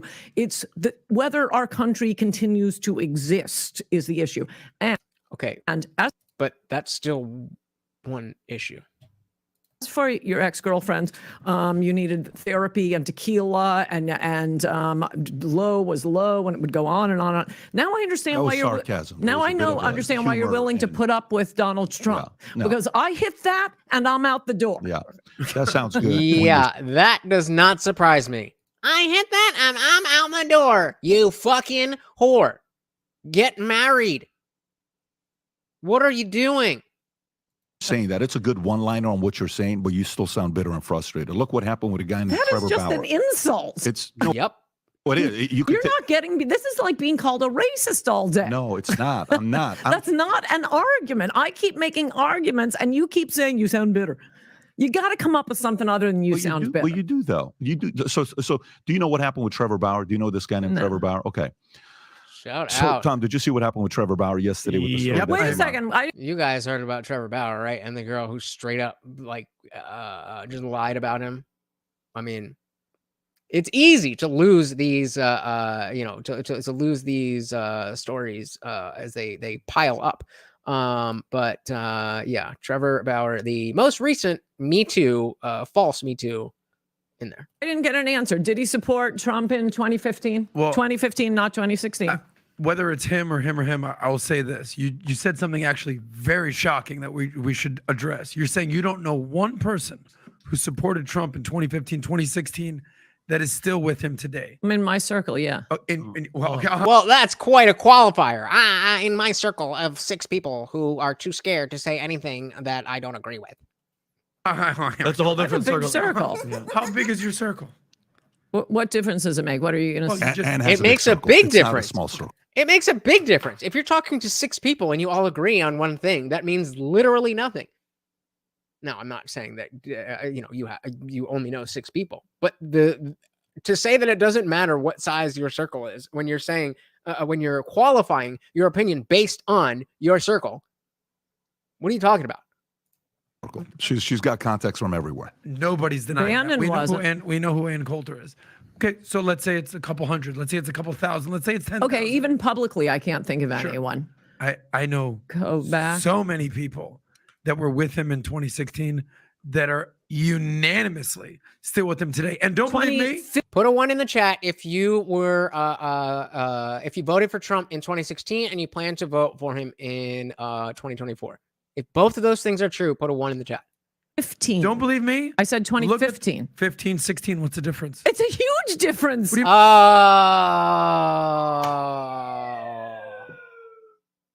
not what she's saying. She's saying, I was the first one. So nobody who liked Trump, when nobody liked Trump except me, still likes Trump. Which is, I struggle with the words. So I thought that she'd be like, we'd be like, Stephanie Miller is a perfect example of not what you're talking about. So were you on the Trump train in 2015 or was it later on? Because apparently to Ann Coulter, this is a huge difference. 16, that are unanimously still with him today. And don't believe me. 2015. Don't believe me. I said Look at 2015. 15, 16. What's the difference? It's a huge difference. What difference does the size of my circle make? What do you mean when he was? We supported him for the issues and what he was saying. You I'm guys saying wanted I'm Jeb. saying the You would have been perfectly happy with Jeb. I'm saying the people. And he governed I said, shit, me too, brother. Me too. We all been there. like that Jeb. voted for him. No, people that that's voted not for what him. I. Do you understand what I said? I There's a reason that I'm saying 2015 and not 2016. You're saying that Obviously, people who supported him in Okay. 2016. Who else would it be? The people who voted Okay. against him in you're 2016. saying- Okay, there we go. So Stephanie Miller comes through and knocks her argument way out of orbit. So if you were happy when he announced and you are still planning on voting for him, she said there's nobody. Yeah, there's 12 of us here. There's 12 of us here and we got one. Sounds like you're full of shit, Ann. No, what you're asking about is in 2015 when he declared, and we still had Cruz, Jeb, Rubio, and a cast of All thousands, of them. right? And some of them hadn't even fully declared yet, right? The All gold through rush happened. 2015. Fox 100% against him. Murdoch against Right, him. Wall so you're Street Journal saying- against him. This is her only point, that I was on Trump early. So now that I'm off Trump early, I have a thing. That's what she's here promoting. The fact that she was right before, so now she has things to say that are different. That's it. CD said, I thought Trump wasn't serious at first. Was proven wrong. I said, shit, me too. I thought the man was going to, they convinced me. I was brainwashed by the mainstream media that if Trump got into office, that the world would end. And I was a Bernie bro, but obviously the DNC fucked him. And then I was like, well, I can't do anything. I have to save our world. I have to save our world and vote for Hillary Clinton.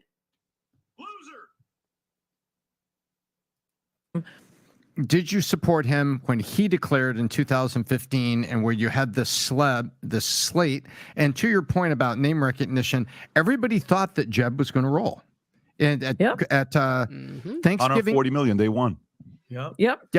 at Thanksgiving 2015, all the money in the PACs was behind Jeb. Pledge, not donated, but pledge. He had it all. So you're saying, were you behind Trump 2015? I'll say I wasn't.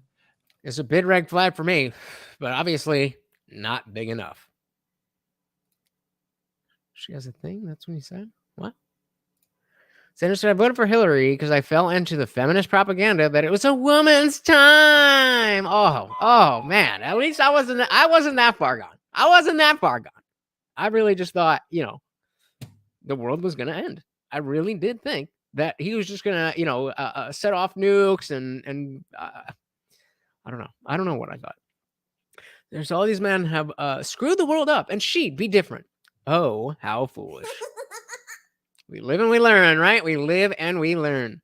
I was beginning of 16. Soon as I saw him picking people off, soon as I saw what he was able to do, I said, that cat's is going to keep picking these people off. Yeah, but was that 2015 or 2016? It was after me, so it doesn't count.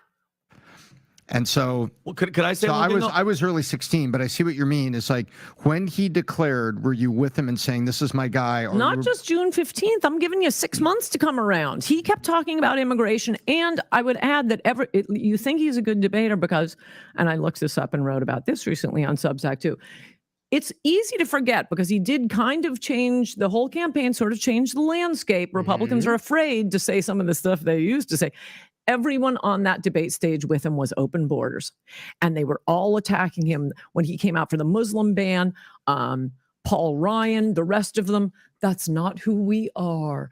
So he was being attacked specifically the same way DeSantis does the right thing on COVID, and he's being attacked, and he stands strong. I mean, she makes a good point, but that doesn't it's like she's taking individual little things and saying, I like this, and this about DeSantis, and I don't like this about Trump. But it's like, okay, but that's the math ain't mathin'. The math ain't mathin'. I don't get it. Trump was standing strong. All the rest of them were attacking him. That's the 215 landscape for you. Those of you who didn't support him in 2015 don't give a crap about immigration. You want a tax cut. So congratulations, you got your tax cuts. But those of us who supported him for the issues he ran on that set him apart from every other candidate. So you got a better economy. Gas prices were down and you had money to feed your family. Congratulations. Does that mean he should be president? Yes. So he said, women told me that. I was basically considered a traitor to my gender. I was told even if I disagree with everything she said, I should vote for her only because she was a woman. Crazy, right? Pretty crazy. Yep.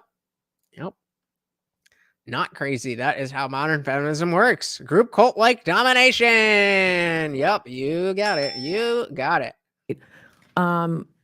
Say he failed. Hey, shout out to Ruthless Admin. Welcome to the party. Said in 2016, I saw Trump as another establishment plant, another rich old white guy who'd keep lying and kicking the can down the road. I didn't vote. How wrong I was. I'll be voting for him this time. There we go. You're talking about the early adopters. Well, because 6 months you have. Well, and take somebody like me because I'm the average Joe, military veteran, family, legal immigrants, brother and sister, military veterans as well. I could honestly have cared less about Trump. You're fired, all that. I could never care less. The personality when he was on stage, when he started going at people, then I started becoming more attracted because I'm like, okay, he's funny, he's witty. I'm a comedian myself.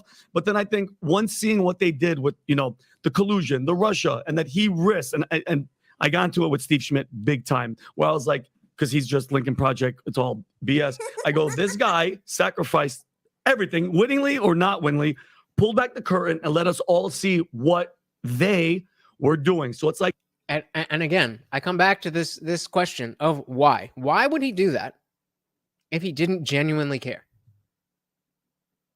Like, the guy understands money.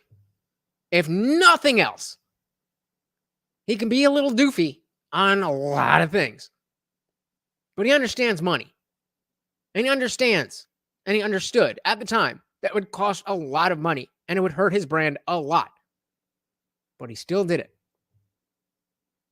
Why? Like almost like we want him, and again, I'm saying for us because these are the people that you guys were talking about. It's almost we have to because it's not fair what they did, and we want him to go again. The ISIS he destroyed. To me, he tried with the wall. They wouldn't let him because of racism. He's racist, Mexicans, all that stuff.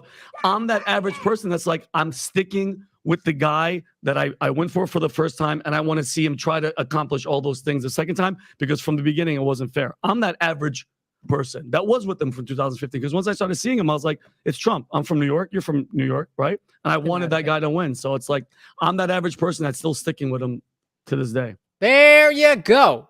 Right, sitting right next to you.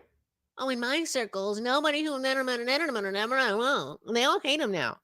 Oops. He's sitting right next to you. Maybe you should have asked what their predilections were before you just said, nobody who was for Trump in 2015 is still with him. Like, oh my God. It's weird. I'm that guy. I'm that guy that you guys keep talking about because I'm like, everything's, they're cheating. They're actively cheating right now. In New York, this case, the judge is smiling and laughing in the camera. It's all political. It's all to destroy the guy. I get what you're saying. And trust me, I'm 100% pro-wall. I'm 100% pro-military. I want all the soldiers that are just hanging out here and they're not deployed anywhere, put them on the border. Put them, I want armed people at the border to secure us. And I feel you in that sense that they did fail, but all the other stuff, we can't deny all the other stuff that he did. He did a lot. I will tell you this. I would like to pursue that one. I mean, yes, I loved his judges, but it was all the Federalist Society picking them because luckily Jared Kushner didn't care about judges. So I don't think you give him a lot of credit for the judges because any Republican, these are the ones the Federalist Society was sending up. And that's who the Republican presidents listen to. They happened to get it right this time. The Federalist Society has gotten better too. So translation, cope.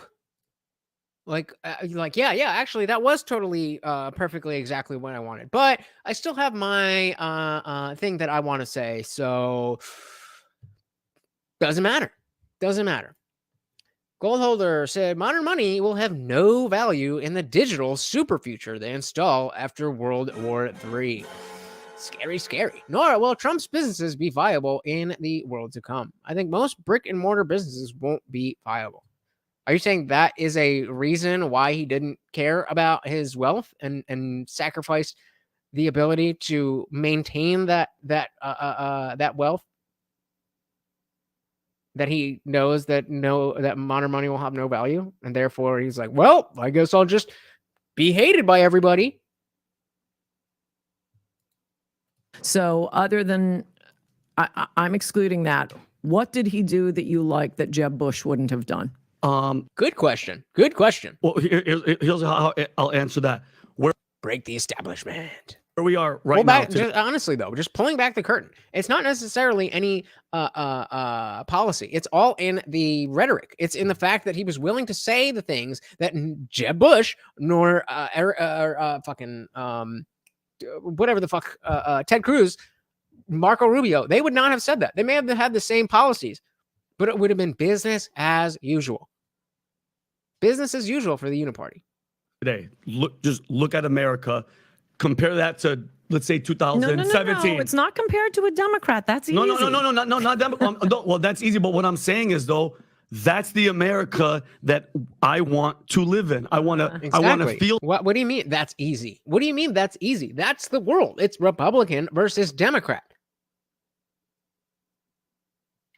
Safe. I want the economy to be booming, and then all of a sudden, and this virus comes out of a lab that we own from a country that he's holding accountable. Because mind you, the establishment love China. They love that relationship with trade and everything. Trump came in and said, no, you guys are going to pay for your shit. And then all of a sudden, on election year, this virus just comes out, shuts down the whole world, mail-in ballots. It's almost like it was a plan, but that a plandemic. All right, he's getting a little out there, but I mean, we really don't know where that line is.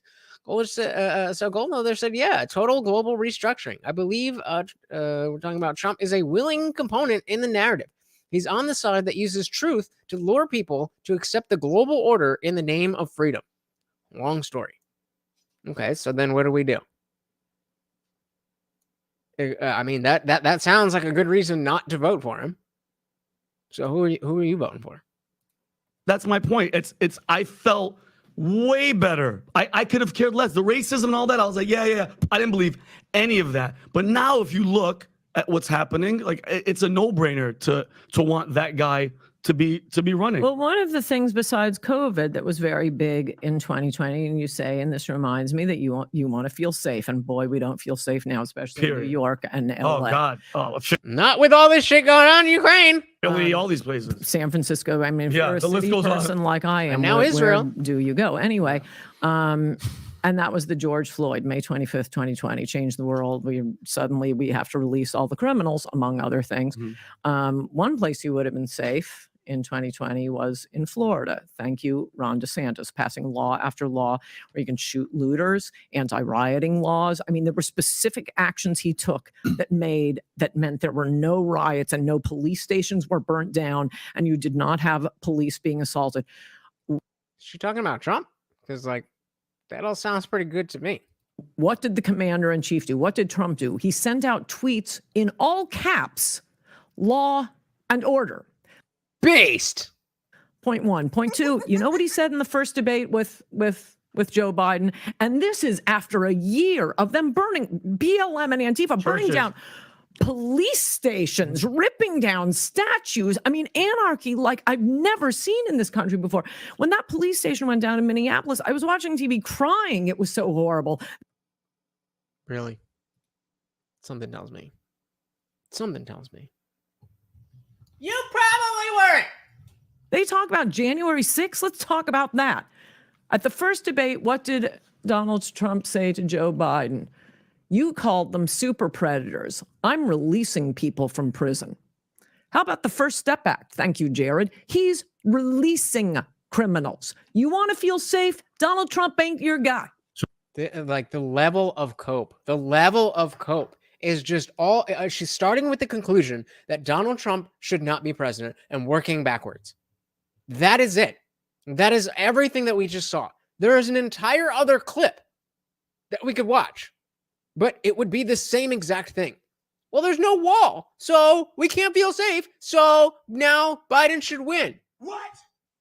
This is directly analogous to the whole Jimmy Dore and Cornel West situation, where Jimmy Dore was like, "Bro, you're essentially campaigning for Joe Biden with the things that you're saying. It may be something that you believe in, but if you are running for president, this is not just be as honest as you can. This is about winning the votes of the people, and you have to tell them what they need to hear in order to vote for you and not somebody else. So when you have the rhetoric that the Uniparty is fascist, but Joe Biden is not as bad, but so you should vote for me, which I'm probably not going to win. And if you don't vote for me and you don't vote for that guy, then the real fascist might win. If that's your messaging, then what the fuck do you think is going to happen? And with Ann Coulter, if you're talking about Trump this way, what is the alternative? I'm open to it. But people are not riding with DeSantis right now. That may change in the next year.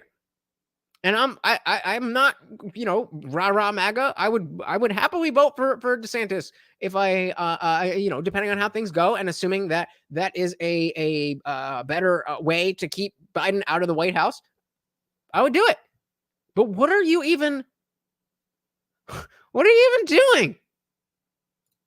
Xander said, if Trump is just in on it and is just controlled opposition, we should throw our hands up and enjoy the coming technocracy roller coaster. Because if even Trump is still with them, we are screwed.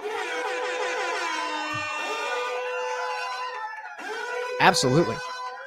If our last hope of this guy who's, not a great guy, but he's, the bull in the china shop of the establishment, if that is planned, then there is nothing that we can do.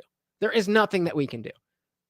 And if you believe that, then I honestly wouldn't blame you. But you are not going to be a part of the effort to make sure that whatever chance we do have to get back to some semblance of normalcy and truth-based reality, you have no role in that. Xander's absolutely right. It's just, I guess we're fucked. If Trump is part of it, then we are all fucked. Goldholder said, yeah, she did a terrible job at it. It's almost basically the left style of finger pointing at a couple of things without really being genuine about what those things are. Yep. Exactly. Yep. Damned if you do, damned if you don't. It's a theocratic technocracy. AI enforced blasphemy laws. Yeah. I mean, it's if that's the situation, then it is way more dire than anything that we could have anticipated. And there's no, the system is already in motion. There's nothing that we can do. So if you want to have that belief and just sit on your hands because it's all gone to shit, all right, that's fair. You have every right to do that. I'm going to continue sitting right here every Monday, Wednesday, and Friday at 8 p.m. Eastern and talking to you guys and bringing up stuff that I think is relevant to maybe we can come together and make a difference. If that's something that interests you, then you should definitely subscribe because I don't miss it. I don't miss. Every Monday, Wednesday, Friday, I'm here. I'm doing my part. If you think that there's any chance that we can save this country, this is the place to do it. If not, then fair enough. I bid you farewell. I want to thank you guys so much for hanging out with me. Big shout out to Unwanted Foe for the donation. And of course, the co-sponsors of our stream. We had Indie Film and of course, Xander Crew. Thank you so much, guys. So right now we are headed to Discord for the after party. If you are not a member, you can join. Just click the join button below. If you're on iPhone, you might have to go through it a little bit, but definitely Android or PC. It is right there, the join button. You can join at the bottom level. It's $2.99 a month, and you are good. You are golden. You get access to the full server. If you just want to join and check out what the free chat is about, you can the same link will take you there. You'll have the free chat. Please at least check it out. See what's good. I think we have a fantastic time. We are always in there hanging out, having conversations. Me and Dan just did a movie night last night. We did, like I said, we're going in there for the after party now, and we're going to be doing a lot more in Discord. So definitely check it out and join if you are interested. Again, guys, thank you so much for hanging out with me. I really hope you enjoyed this. I had a grand old time, and I hope you did as well. Please hit that subscribe button. Come back every Monday, Wednesday, Friday, 8 p.m. Eastern. Until then, guys, once again, I have been your host, Lutch, a.k.a. the Indian Jesus, here to resurrect the second coming of common sense. Until next time, I am out of here. Peace.